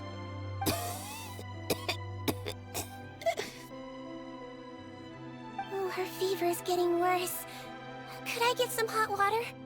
Sure, we're on the case.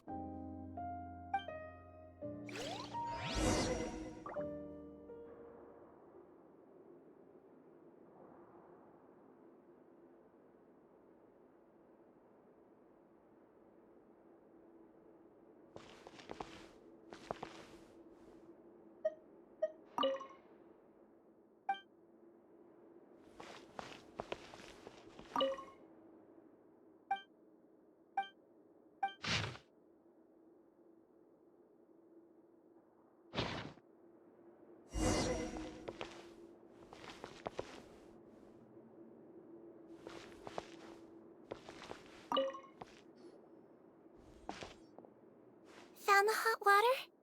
Sure did. And look what else we found. Judging by this journal, it seems like Rawat has a private lab. There's a good chance he could be there right now. We gotta go tell Officer Morgan right away. Oh, that's great news. But hold on just a moment. The wet towel is ready. I'm giving you another injection. Are you feeling better now?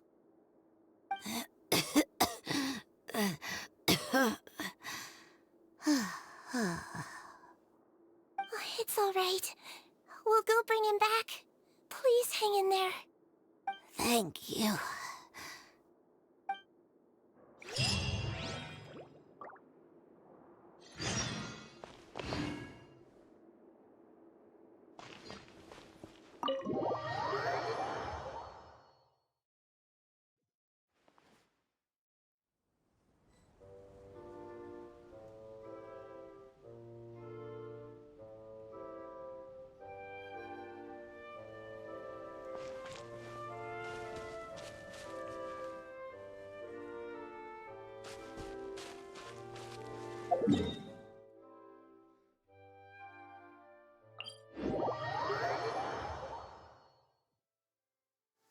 My apologies. This heavy rain must be quite an inconvenience for you.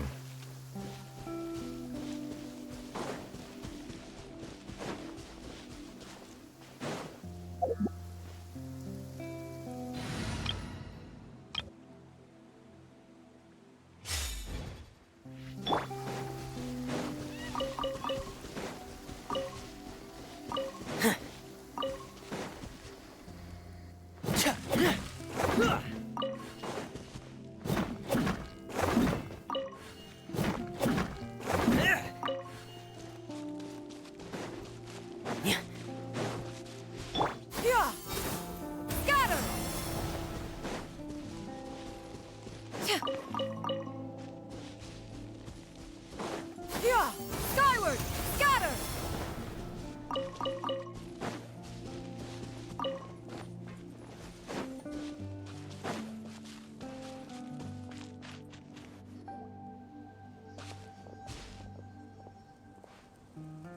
It's Officer Morgan! They're already here!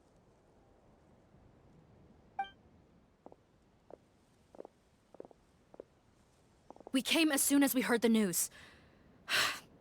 I can't believe we were so careless. The most crucial information of all was hiding right there, in that room. And we missed it. Don't blame yourself. Right now, we need to focus on finding a way in. There's a mechanical door over here! Hopefully the instructions in Rawat's journal will help us open it.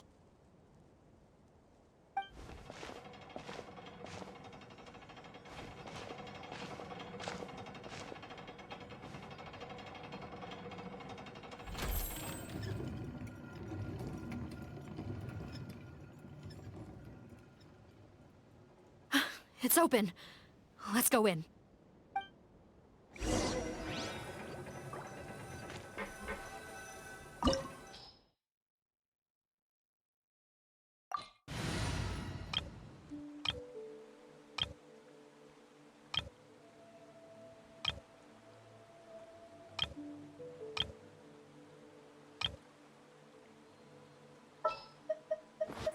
I've been waiting for you for ages.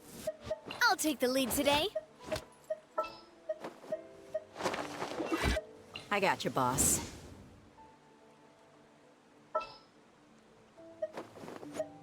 I have high hopes for this journey.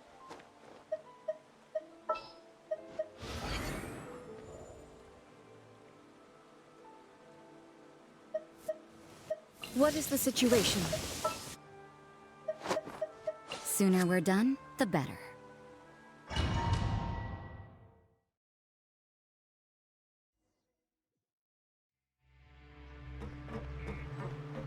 Don't slip and fall.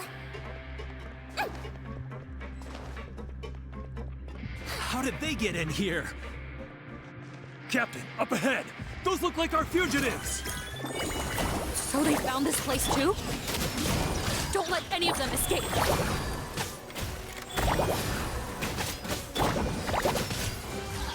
Shiver! Now you shall perish! Shine down!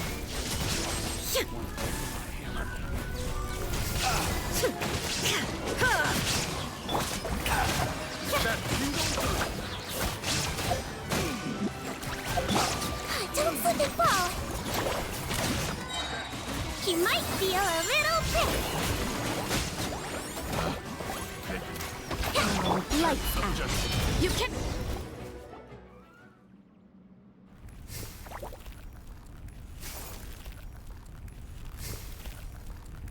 Captain, according to our list, many of the fugitives aren't accounted for. There may be others hiding deeper inside the facility. Ah, so these guys were just the lookout crew. The Marashose Phantom! How did they find this place? Wait, it's that guard from the fortress! That's right, I'm on your side. I mean, the Duke sent me. What's the matter? Some sort of mix-up? Mr. Odilon, Didn't I tell you a few days ago that you need to stop all field work until you've recovered? Well, you know, gotta help His Grace out. Share the load. Officer Morgan, this man is an imposter. The real Mr. Odilon has no recent health issues. What? But I... Looks like the head nurse was right about the face-swapping method. Arrest them all! DuPont, stay here and keep guard. And watch the exit. If we're not back soon, call for reinforcements. Got it.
So many jars. Was this some sort of production facility? This scent, it's probably the ingredients used to make butterfly dew.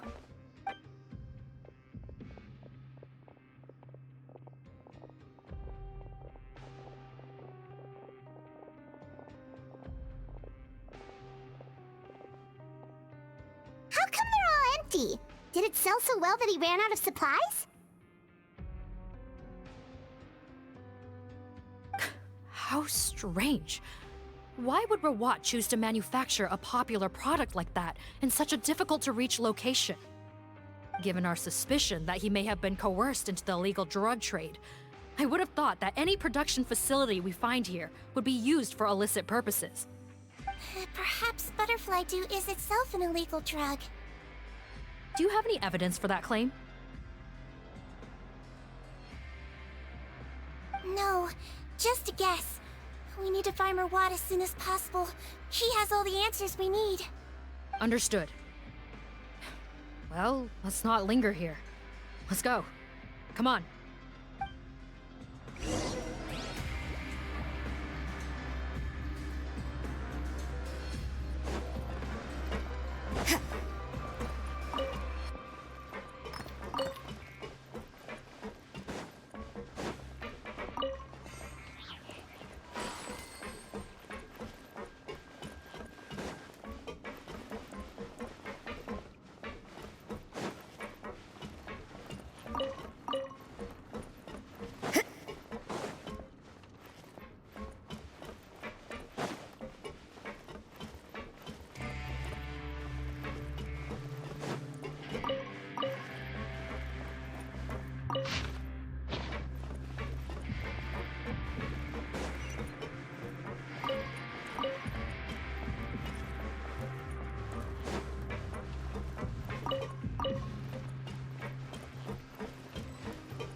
Doesn't look like we're gonna get this door open. Let's find another way around.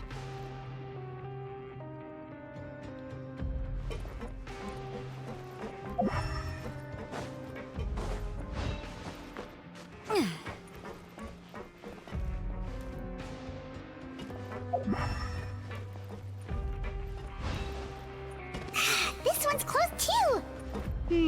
What's with those carts and tracks? Oh, maybe it's one of those doors that opens when it senses cargo passing through.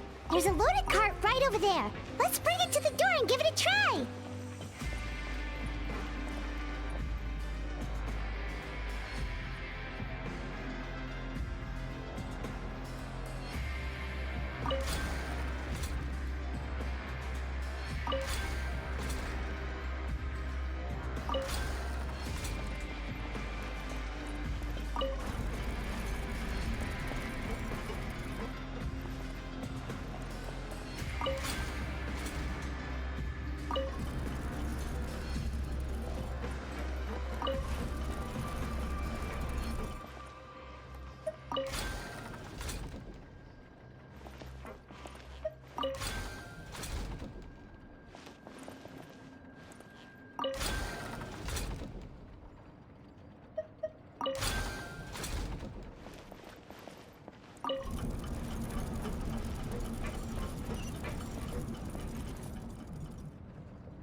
research. That wasn't very nice.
Don't slip and fall!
This room's much smaller than the others. Judging by the implements on the table, this looks like a potion-making lab. Head nurse! Over here!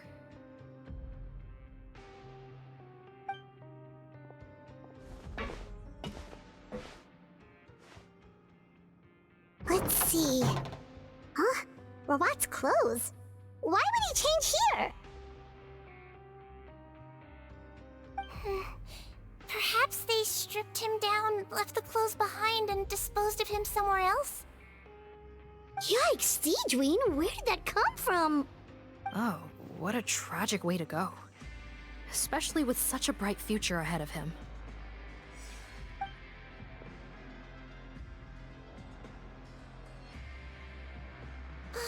There's a path leading further on, Officer Morgan. Let's keep up the pace.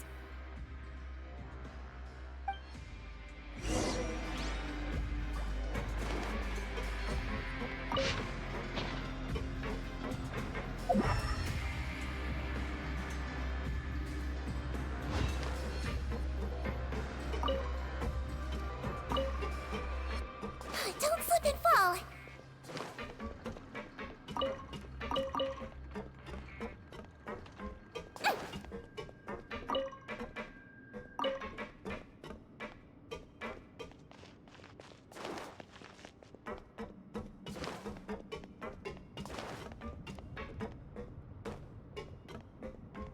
Don't slip and fall.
There's a whole bunch of people in there.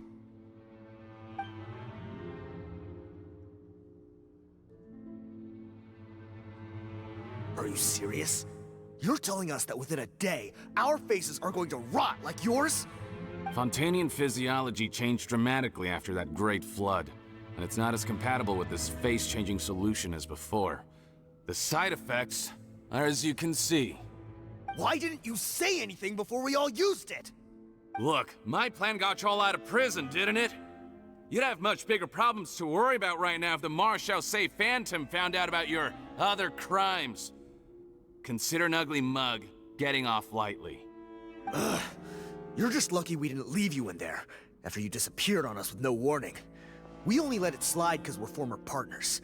And now you have the gall to pull a stunt like this? Partners? Make no mistake, each of us is only looking out for himself. If you place too much trust in others, well, I'm afraid that's your problem. You hid things from me too. Remember how you each had a spare potion? You kept quiet about it until we planned the prison break? Oh, and you didn't have a secret spare? Then do you want to explain how you melted your face off before all this? Guys, that's enough. Calm down. It is what it is. Arguing won't change anything. What's the plan, Parton? I'm assuming you brought us here for a reason? There is no plan. We followed him here on the promise of more juice, but it turns out there ain't a drop here. Besides, what does it matter now anyway? He already said, even if we did get our hands on more of that stuff, switching faces again solves nothing. They're still gonna melt off eventually. I said enough arguing! Parton, tell us the plan. The most practical solution is to continue using the potion. Keep switching to a new face before the ulcers can start forming. Are you kidding me? This stuff was hard enough to get a hold of even when we had a supply. Now you're asking us to use it like skin lotion, after the flood all but wiped the supply out? Well, there is another option. But you'll have to make a deal with me first. Okay, now we're talking. What's the deal? I have a document I took from that researcher that details how to make a replacement. Just give me one bottle of the undiluted fluid, and I'll get to work. What's the problem?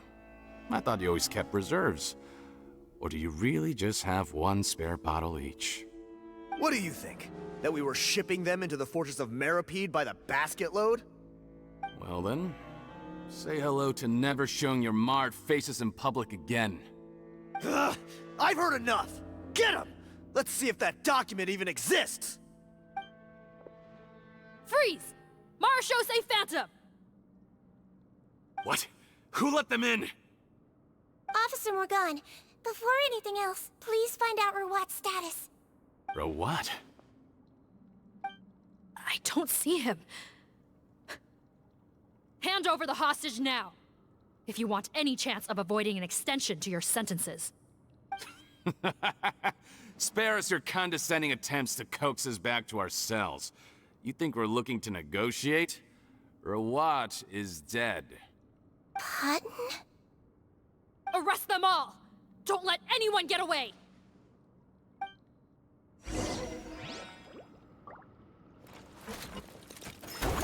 Don't slip and fall!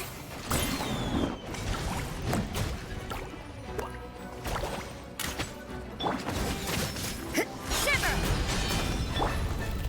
Torn to oblivion! Illusion shattered! Go.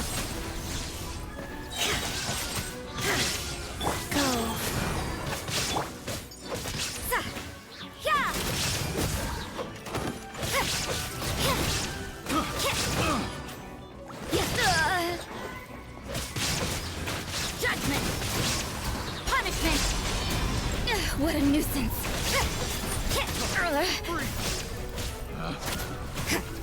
The wrong test subject. Yeah. There is no escape! You can't run!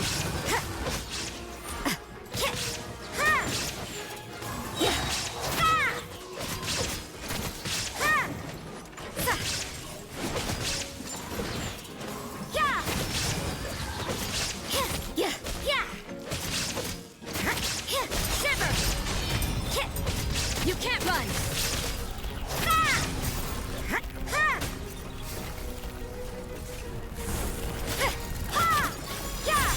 What a nuisance!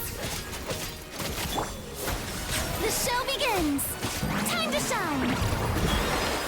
Judgment! Shine down!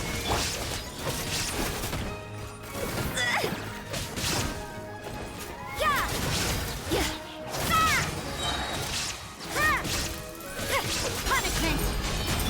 Inazuma shines eternal!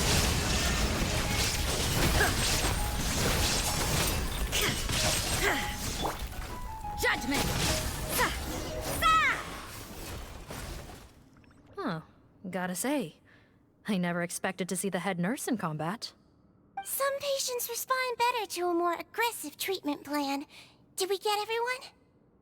Captain, we finished the head count. Potten's missing. Over there! The door's closing!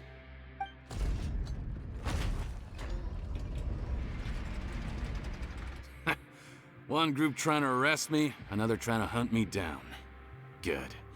I gotta kill two birds with one stone. How did he get up there? There must be a secret passage somewhere. Find it! Don't waste your energy. I already sealed it off. How naive. We have more people outside. If we're not back out by the agreed time, they'll come to our rescue. Well then, you'd better hope they get here in time.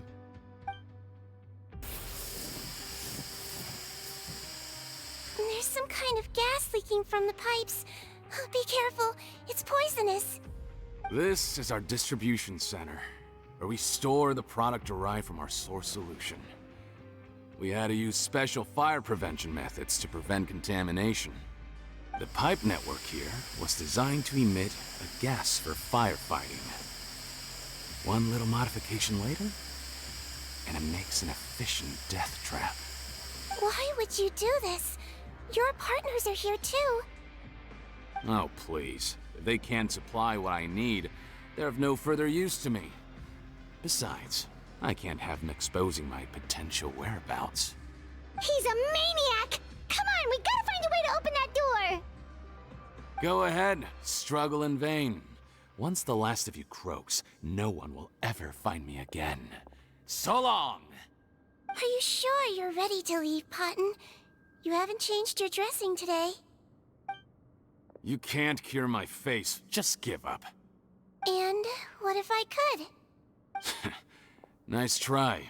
You're just trying to stall me. Don't you worry about me. I'll find a way to cure my face once I get out of here. Oh, I doubt it. After all, Fontanians can no longer dissolve in primordial seawater. What the... How did you... The key component of the face-changing potion is the fluid left behind by dissolved Fontanians. It might look like ordinary water, but it has some unique elements in it. Before the flood, all Fontanians were oceanids, physiologically speaking. A potion made from that fluid could dissolve and reconstruct the face of a Fontanian in much the same way as hydroidolins change form. Theoretically, it could give someone any appearance they wished. But since the flood, Fontanians have become true humans. They can no longer provide the source material for this potion, nor reap its benefits. Are you saying this potion is made from Fontanians dissolved with primordial seawater? Then their crimes are far worse than I thought. How could you know all of this? No, wait. Of course! Well, well. So that's why you have a human appearance. It also means that I have a formula you're unaware of. The air's getting thicker. It's getting hard to breathe.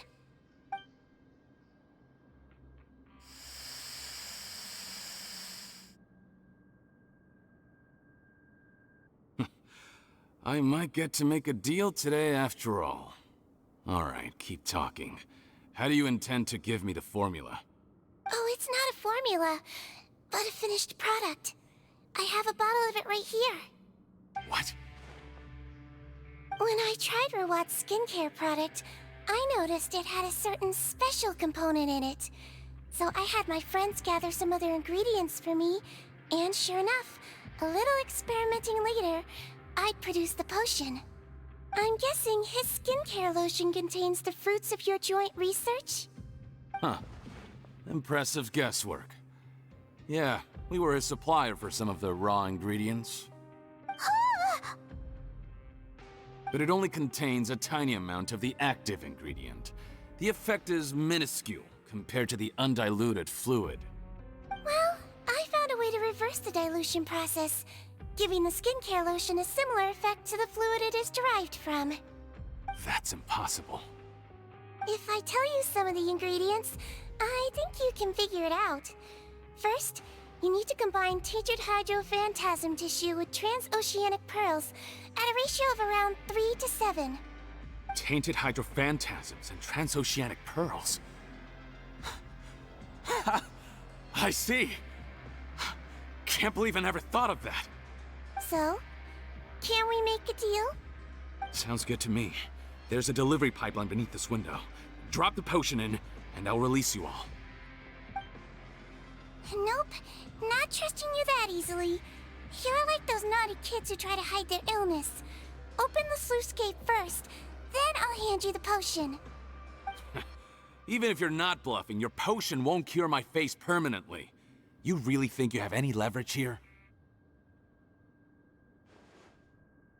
I'm not closing the valve this time. Clock's ticking. Fine, then I'll just stand here with the potion in my hand. And when I faint from the poison, I'll drop it and it'll be destroyed. No.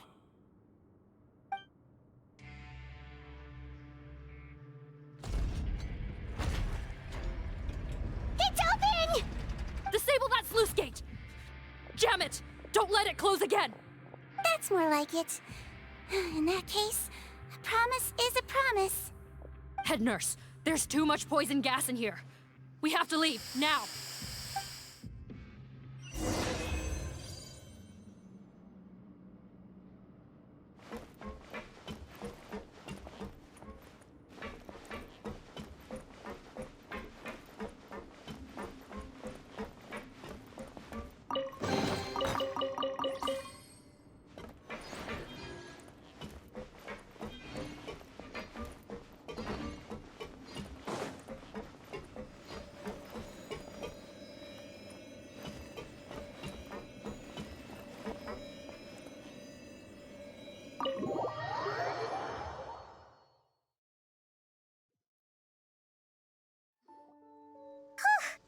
That was too close.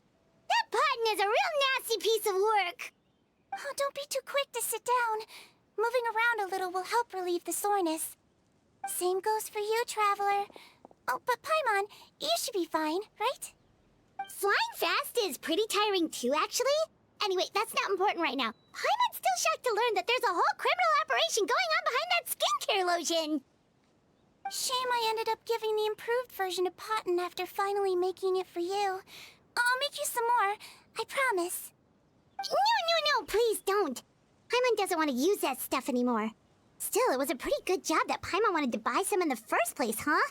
It ended up saving everyone's lives. That's gotta count for something.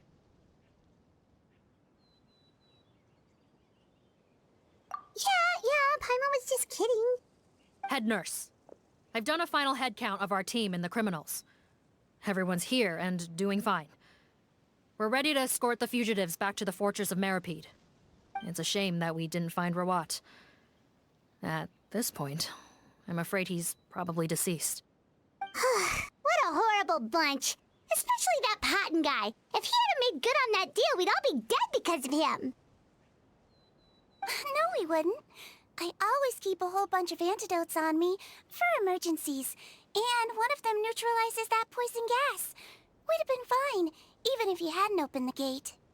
What? Then why did you give him the potion?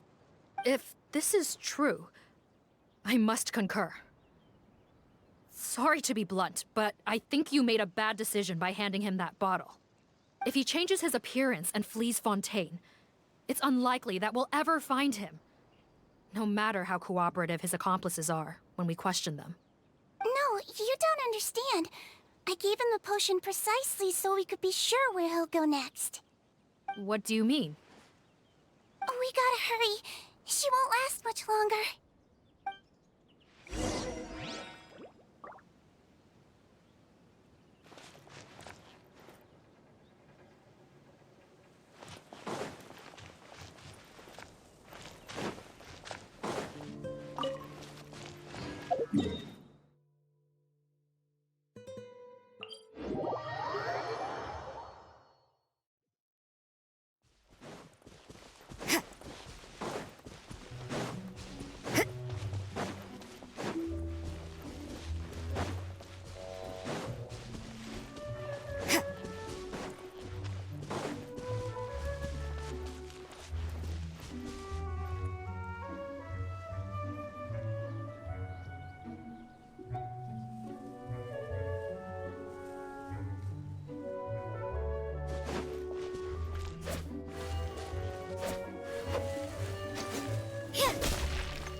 You can't run! Illusion shattered!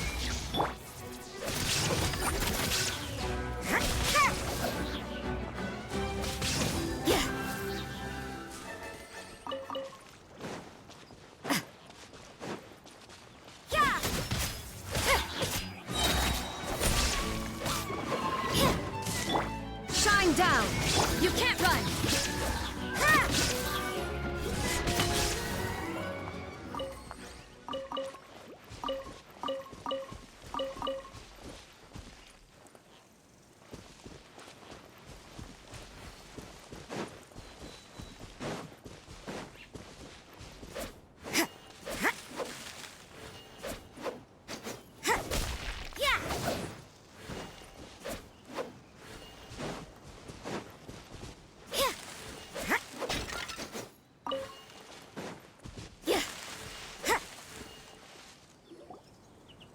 move a muscle.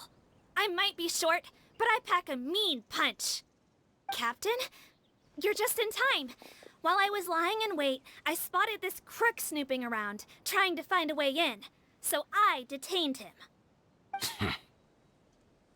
Oh, his face. Are you... Potton? So this is where you were heading, huh? What?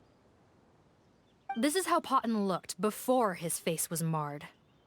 His current appearance matches the mugshot on his arrest warrant. I see. Wait, so what's going on? Wasn't the whole point of the potion to disguise himself and escape Fontaine? Why would he change back to his original face and run right into our trap? Enough of this nonsense. Let me in. You better pipe down. There's an old lady in there who's very sick. No way are we letting a crook like you inside. To heck with it. Listen to me. I'm Rawat. That's my mother in there. He's gotta be lying, right? Rawat was a victim in all this. He was forced into it against his will. How can he and this monster be the same person? Forced against his will? That's the funniest thing I've heard all day. Back when I was being coerced, everyone thought I was colluding of my own free will. And then when I actually became a criminal in my own right, you all suddenly thought I must be under duress. Amazing what a difference a handsome face makes. Save us the speech. Explain yourself. You want an explanation? Fine. I'll tell it how it is. When I was just Potton, the whole world treated me with contempt. Ew. What do you want? Get away from me. Women despise me. Collaborate? You don't look like much of a researcher to me. My peers scorned me. Mr. Potton, was it? I'm most interested in your research. Consider my offer carefully. I doubt you'll find other investment opportunities. Only villains would work with me. You want out of the game? Forget about it. Turns out, I slipped up a little. Left your picture with some Marechaussee Phantom officers. Easy mistake to make. Now they've listed you as an accomplice and drawn up an arrest warrant. So I suggest you put any thoughts of running away to rest. If you get caught by the guards for being in the synth business, you ain't ever seeing the light of day again.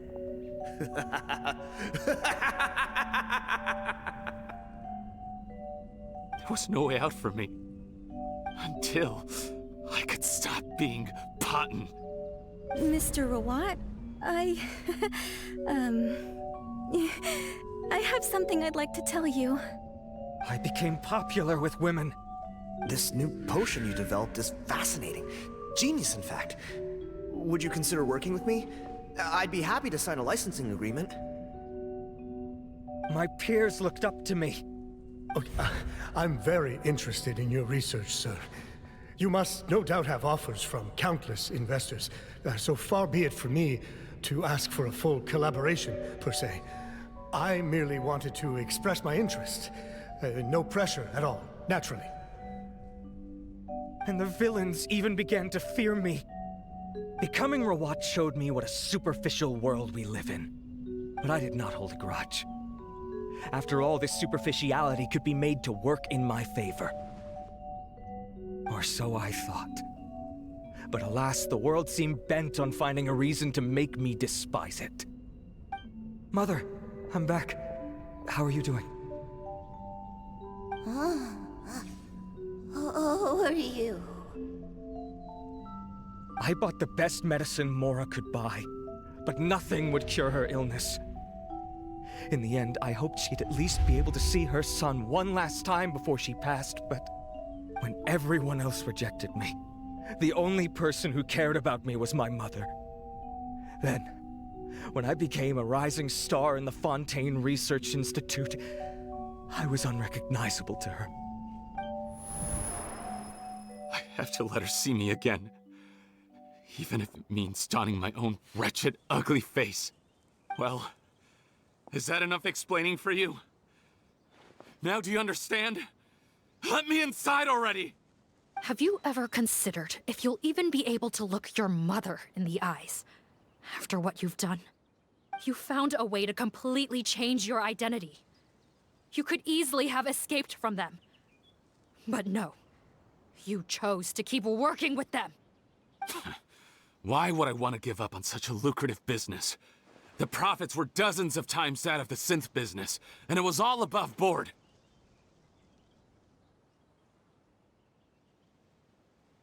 So you kept being a villain just for the money? Villain? By what standard? Is doing evil deeds really what makes someone a villain in your eyes? Or does it all come down to the way they look? None of you saw a villain when I was wearing my other face, did you? You have no right to judge me! You're all just fake people living in a hypocritical world! I regret nothing! My mother would understand! You're a villain to the core! But especially that tongue!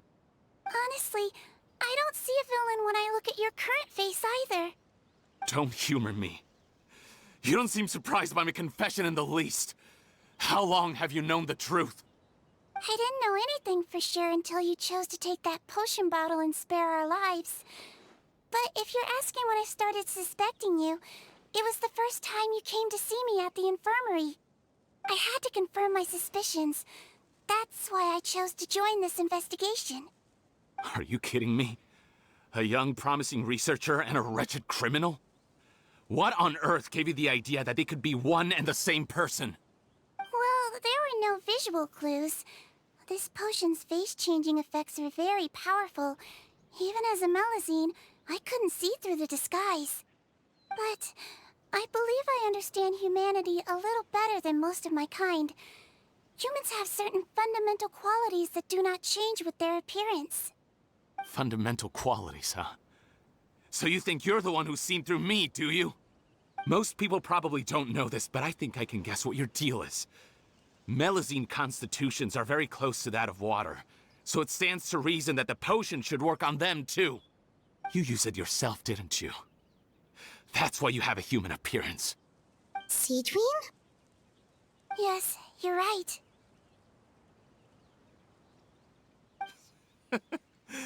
I'll bet it was back in the days when Melazines were discriminated against because of their appearance. It was either carry on living in the gutters as part of an alien race cast out by humanity, or become the head nurse of the fortress of Meripede, revered by all. Not a hard choice to make. It's a no-brainer. So you see, you and I were the same. And I'm the one who saw through you! That's not important right now. You came here to see your mother, didn't you? Well, I can grant you your wish. Huh? Head nurse, I'm not sure that's a good idea in his current state. Don't worry. Back in the warehouse when I traded the potion for our lives, I was doing it to test him. He was willing to risk sacrificing his only chance of escaping capture by opening the gate in exchange for the potion. Also, he could see his mother again. If nothing else, his concern for his mother is genuine. I see. So before you arrest him, please allow him to see his mother one last time. The Traveler and I will accompany him. You have nothing to worry about. All right. I understand.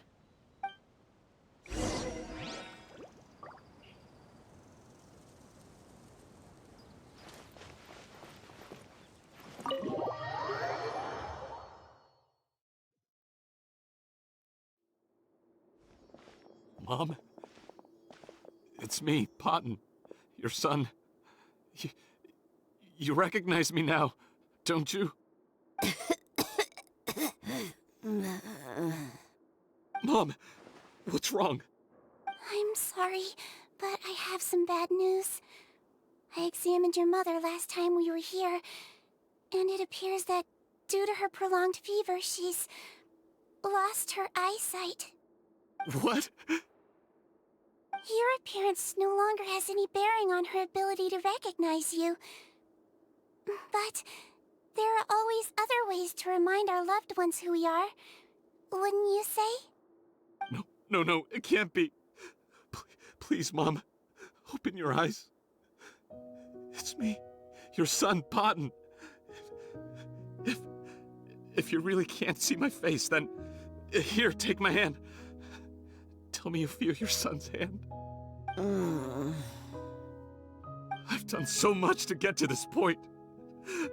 Please, you have to recognize me.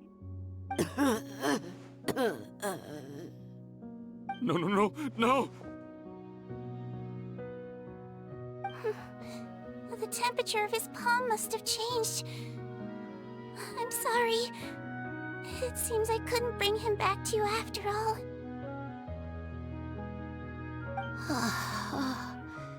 It's you. Thank you.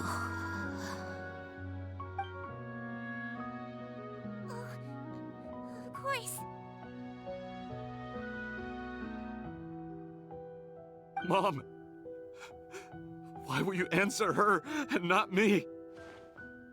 Why? No more questions, Potton. She's gone. Mom?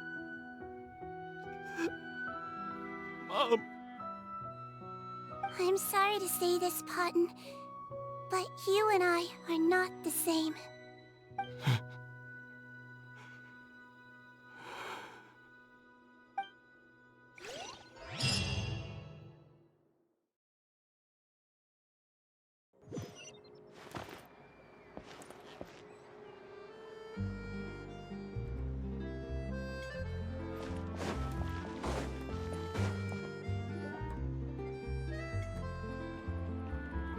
The wait is over, everyone!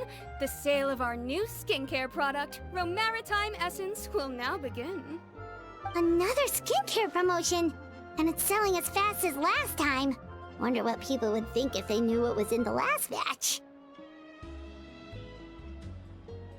Oh, Sigewinne's here too! Hey, Sigewinne! Oh, Traveler Paimon, hello! I hope you two got a good rest yesterday after all your hard work. Of course! Nurse's orders, right? Anyway, are you here to take notes for your next article? Actually, I'm mostly here to help Officer Morgan wrap up yesterday's case. Ah, that reminds Paimon. That stuff sold like crazy, didn't it? Is it gonna cause huge problems? Nope, there's nothing to worry about. Unless modified, Butterfly Dew is an excellent skincare product that's completely safe to use. Besides, officers have already retrieved all Butterfly Dew purchased on the market. Now it's just a matter of disposal. After consulting Monsieur Nervulette, I came up with a way to neutralize any harmful effects, so it'll evaporate naturally without polluting water or soil. Wow, it's Sigewinne to the rescue again! Thank you for serving as our consultant, head nurse.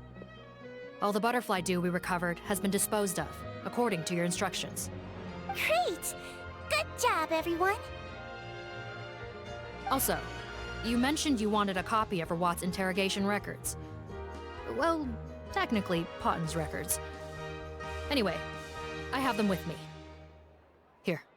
After he saw his mother for the last time, it was like all his mental defenses came crashing down. He put up no resistance during the interrogation, and answered all our questions. We learned a lot.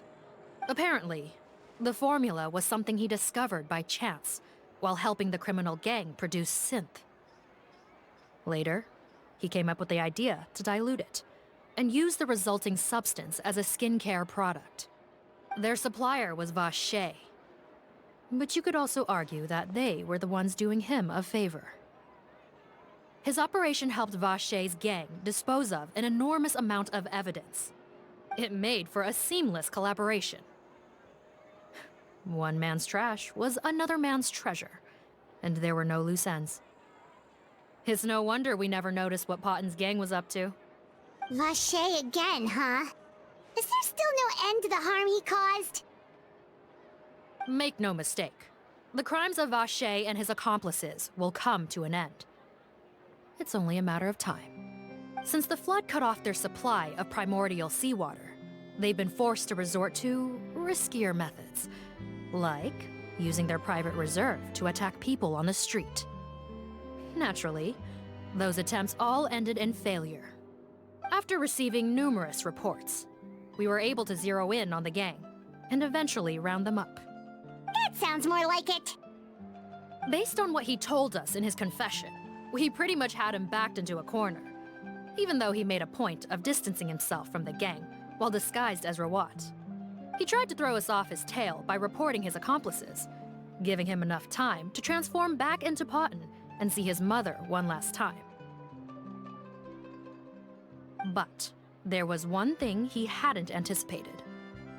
Even though Potton had been missing for a long time, we were very much still on the lookout for him. So the moment he appeared in public after changing back to his original appearance, we caught him.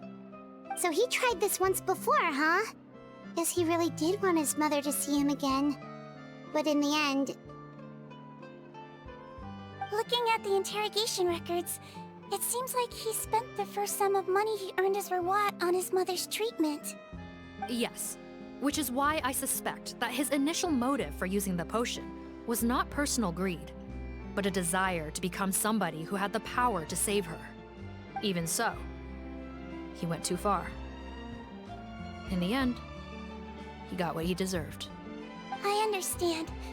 Thank you for bringing me these records. Why did you want them anyway? Potton was one of my patients, so I need to put together a medical file for him. My teacher always stressed that a person's life experiences are just as important to their file as their medical history. Why are you still treating him like your patient? Isn't he kinda beyond redemption now? That may be true, but a patient is a patient, regardless of the choices that bring them to my care. One last thing, head nurse. Please keep everything you know about this potion a secret. It would be for the best if most of Fontaine knows nothing of its existence. I know my fellow officers and I will be able to sleep easier if that's the case. Of course. Not to worry. Thank you for understanding. I'll take my leave then. So, Sigewinne, did you really use that potion yourself? Why do you sound so surprised, Paimon? I told you all about it. It was quite a while ago now. You mean that story about the witch and the potion? So it was really, actually, genuinely a true story? Yes, it really actually genuinely was. But...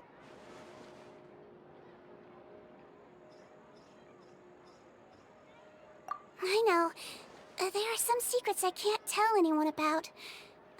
But considering everything we've been through together, I know I can trust you with them. Before I tell you, though, could you follow me somewhere? I want to pay my respects to an old friend. Of course!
Nervalette and Risley, they're here too! Good to see you, traveler. Paimon. I trust all has been going well for you? Big news, everyone. The Udex is out of his office on important business. Hmm? Is that genuinely something people would consider big news? Why wouldn't they? Important business is a big deal. Ah, yes, you're quite right. When someone you care about requires emotional support, being there for them at the right time and place is of the utmost importance. After reading the Maréchal Phantom's reports, I had a feeling a trip here might be in order. Take note. That, my friends, is how Monsieur Neuvillette shows that he cares. We're both here for the same purpose, actually, to accompany Sigewinne as she pays her respects to her late teacher. So the old friend she mentioned was her teacher then? The witch? Oh, sorry. Paimon didn't mean to be rude. It's only 'cause Sigewinne calls her that all the time, so... I doubt she considers that title to be offensive, Paimon. Don't worry. Indeed. In fact, I believe Sigewinne would take it as a sign of affection.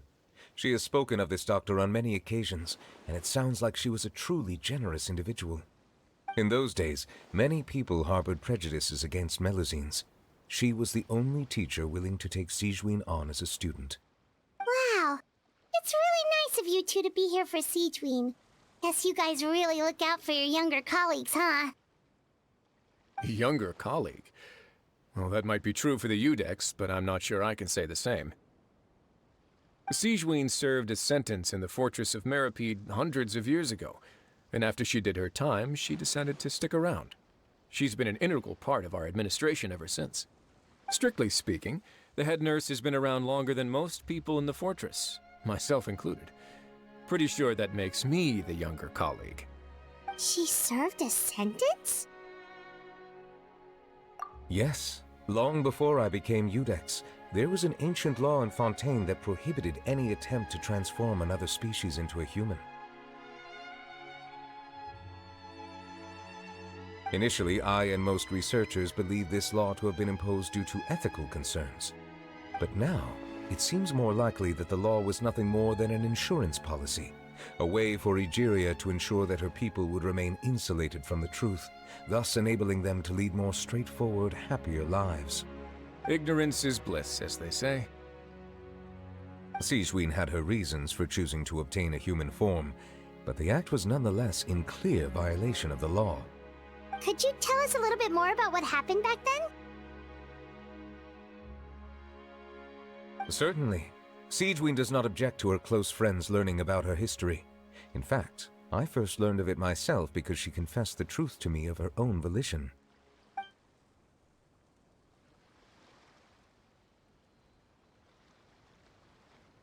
Even with their daughter so ill, they kicked you out? Stubborn as always.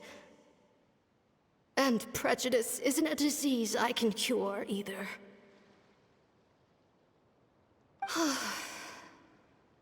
Shame that I don't have the energy to get over there. You're laughable, you old witch. You want to save everyone in Fontaine, but you can't even save the patient before you. Master, what are you... I discovered a strange disease, one I suspect that every Fontainian suffers from. But without witnesses or proof, no one will believe me. I had no choice but to experiment on myself to find a cure, but I hit a wall. And as you can see, it took a wretched toll on me. Then I'll find a cure for you, and then you can go cure her. There's no need. I am beyond saving now. There's nothing you can do. But, Master... As I said before, a doctor's duty is to treat whatever ailments they can. I know, but they don't trust me at all.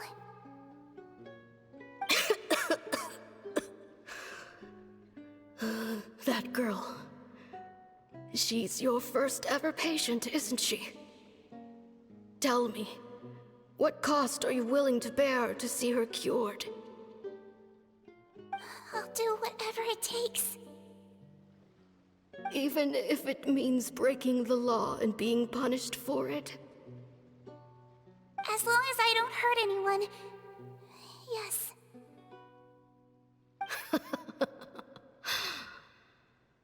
Spoken like a true student of mine. Then I shall make one more final gamble. And see my experiment through to its end. Leave me for now, and come back in 2 hours. If I am able to work this miracle, then I will have found a way to save all Fontanians, and I shall be able to help you treat that girl. If not, then it means there is one more disease in this world that I cannot treat. In that case, do not come looking for me. I will leave you a parting gift. An accidental discovery happened upon through my study of this strange disease. It has little use, but it will at least help you cure this one patient you can reach.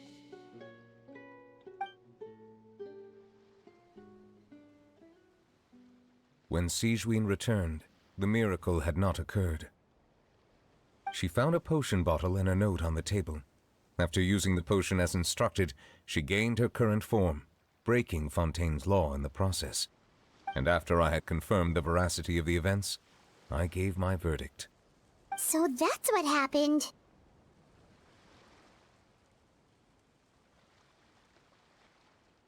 I fear Sigewinne only understood the full story after the truth about the dissolution of Fontanians was uncovered. When I reflected on all this with that knowledge in hand, I felt a deep sense of regret. As I use the law to uphold justice, there are times when I cannot help but acknowledge its ruthlessness. After the final details of the events surrounding Sigewinne's transformation came to light, I checked several sources and, thankfully, the legal code does not require Sigewinne to shoulder any additional punishment. Wonder how she feels about all this. Since she invited you here, I imagine she intends to speak of these matters with you, no?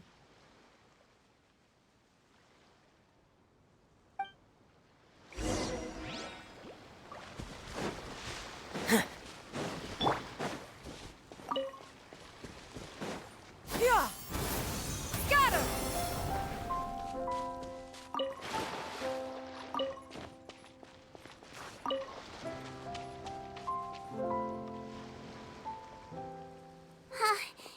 You're here. The old friend I mentioned was my teacher. When she passed, her body was nowhere to be found. All that's left of her is an empty tomb. And even that's deep underwater now. Sigewinne, the witch who gave you the magic potion, she was your teacher, wasn't she? Sounds like Monsieur Neuvillette filled you in. After learning the truth, it must have been hard to process, huh? Well, to be honest, after I realized what really happened that night, my first thought was that it kind of made sense. It seemed exactly like the sort of thing she would do. But she was planning to sacrifice herself and never told you. That's just who she was. If lying is what it took to get a kid to take their medicine, then that's what she'd do. All right, but why did you turn yourself in? I broke the law, simple as that. My teacher made her choice, and I made mine. True.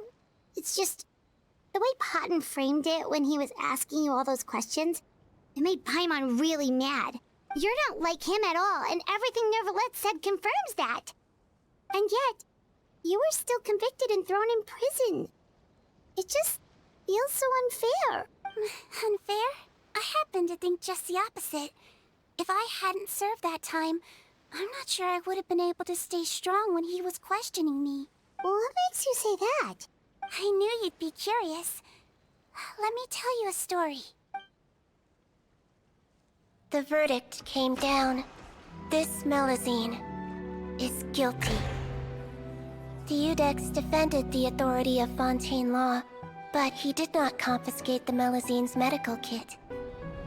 And so, the Fortress of Meripede gained a new little doctor. She still wore her hood and raincoat, even though it never rained in the fortress. Perhaps thanks to her human appearance, no one refused her treatment. She treated more and more patients, and her sentence grew ever shorter. Finally, the people of the fortress could not live without her, and though her sentence ended, she did not leave them either. Then one day, she received an invitation from the outside world. The location seemed familiar, and when she arrived, an old lady was waiting for her. She saw right through the Melazine's disguise, but didn't reveal it. Instead, she asked a question. Tell me, why do you think you gained the respect of so many people, despite being a Melazine? Because I look like a human? It's been 50 years, Sigewinne, and you haven't aged a day. I think everyone knows you are not human. I finally found you, after all these years. I still remember, you know. It was you who saved me that night. But how? I was no longer a Melazine by then. Does it really matter if you're human or Melazine? I remember the warmth of your palm. It's quite unmistakable. And you know what? It hasn't changed one bit. You don't have to hide anymore, Sigewinne. These days, everyone wants to make friends with Melazines. And I think that it's all because of you. I'm sorry I couldn't say this until now, but thank you, Dr. Melazine. Now that's an ending Paimon can get behind. After hearing everything Potton said, I wanted to tell him that it didn't matter who he looked like on the outside. But it was too late. The warmth in his palm had already disappeared. I tried to treat him, but the roots of his problem had nothing to do with his face.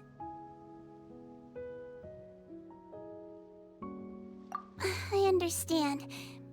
Thanks, you two. I appreciate you being here for me while I talk this through. Oh, it's nothing. Our pleasure. Oh, there's one more reason I invited you here. It's about time I finally give you what I promised. In order to restore the appearances of the face-swapping victims, the Marashose Phantom gave me special permission to make a few bottles of that potion. And I made one extra just for you two.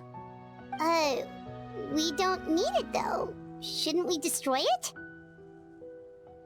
Well, even if you chose to destroy it, I still thought I should give it to you first.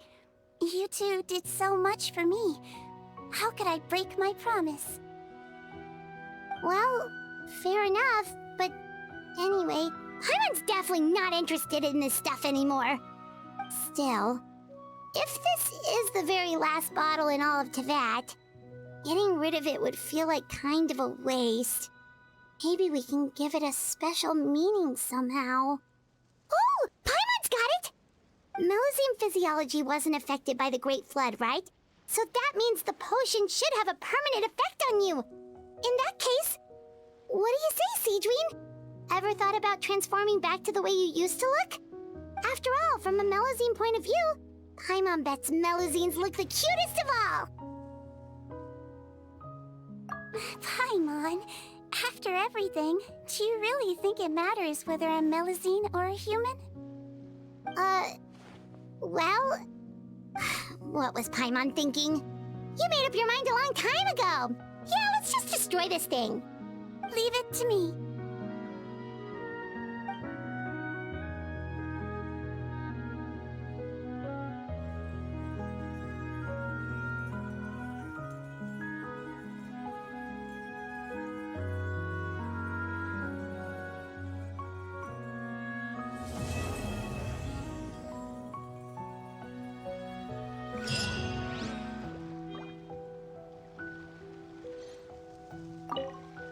I'd like to stay here with my teacher for a little longer.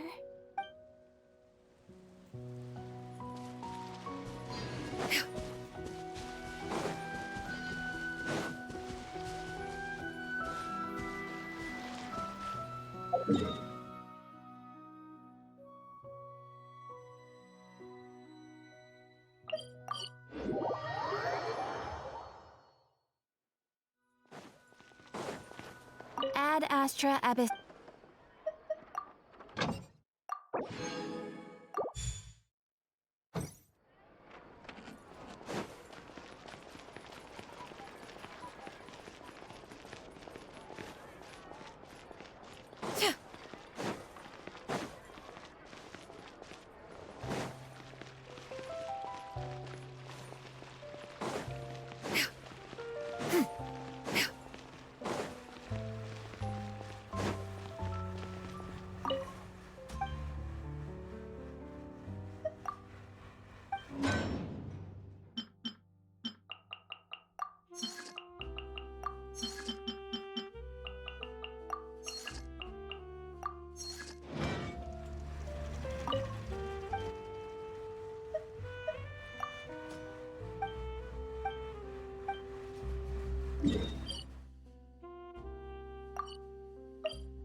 It is as the stars foretold.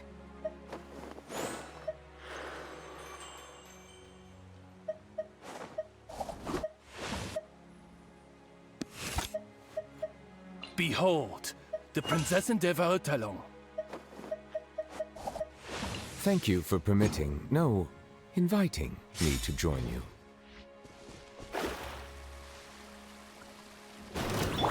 Oz, reveal thyself! Life goes on.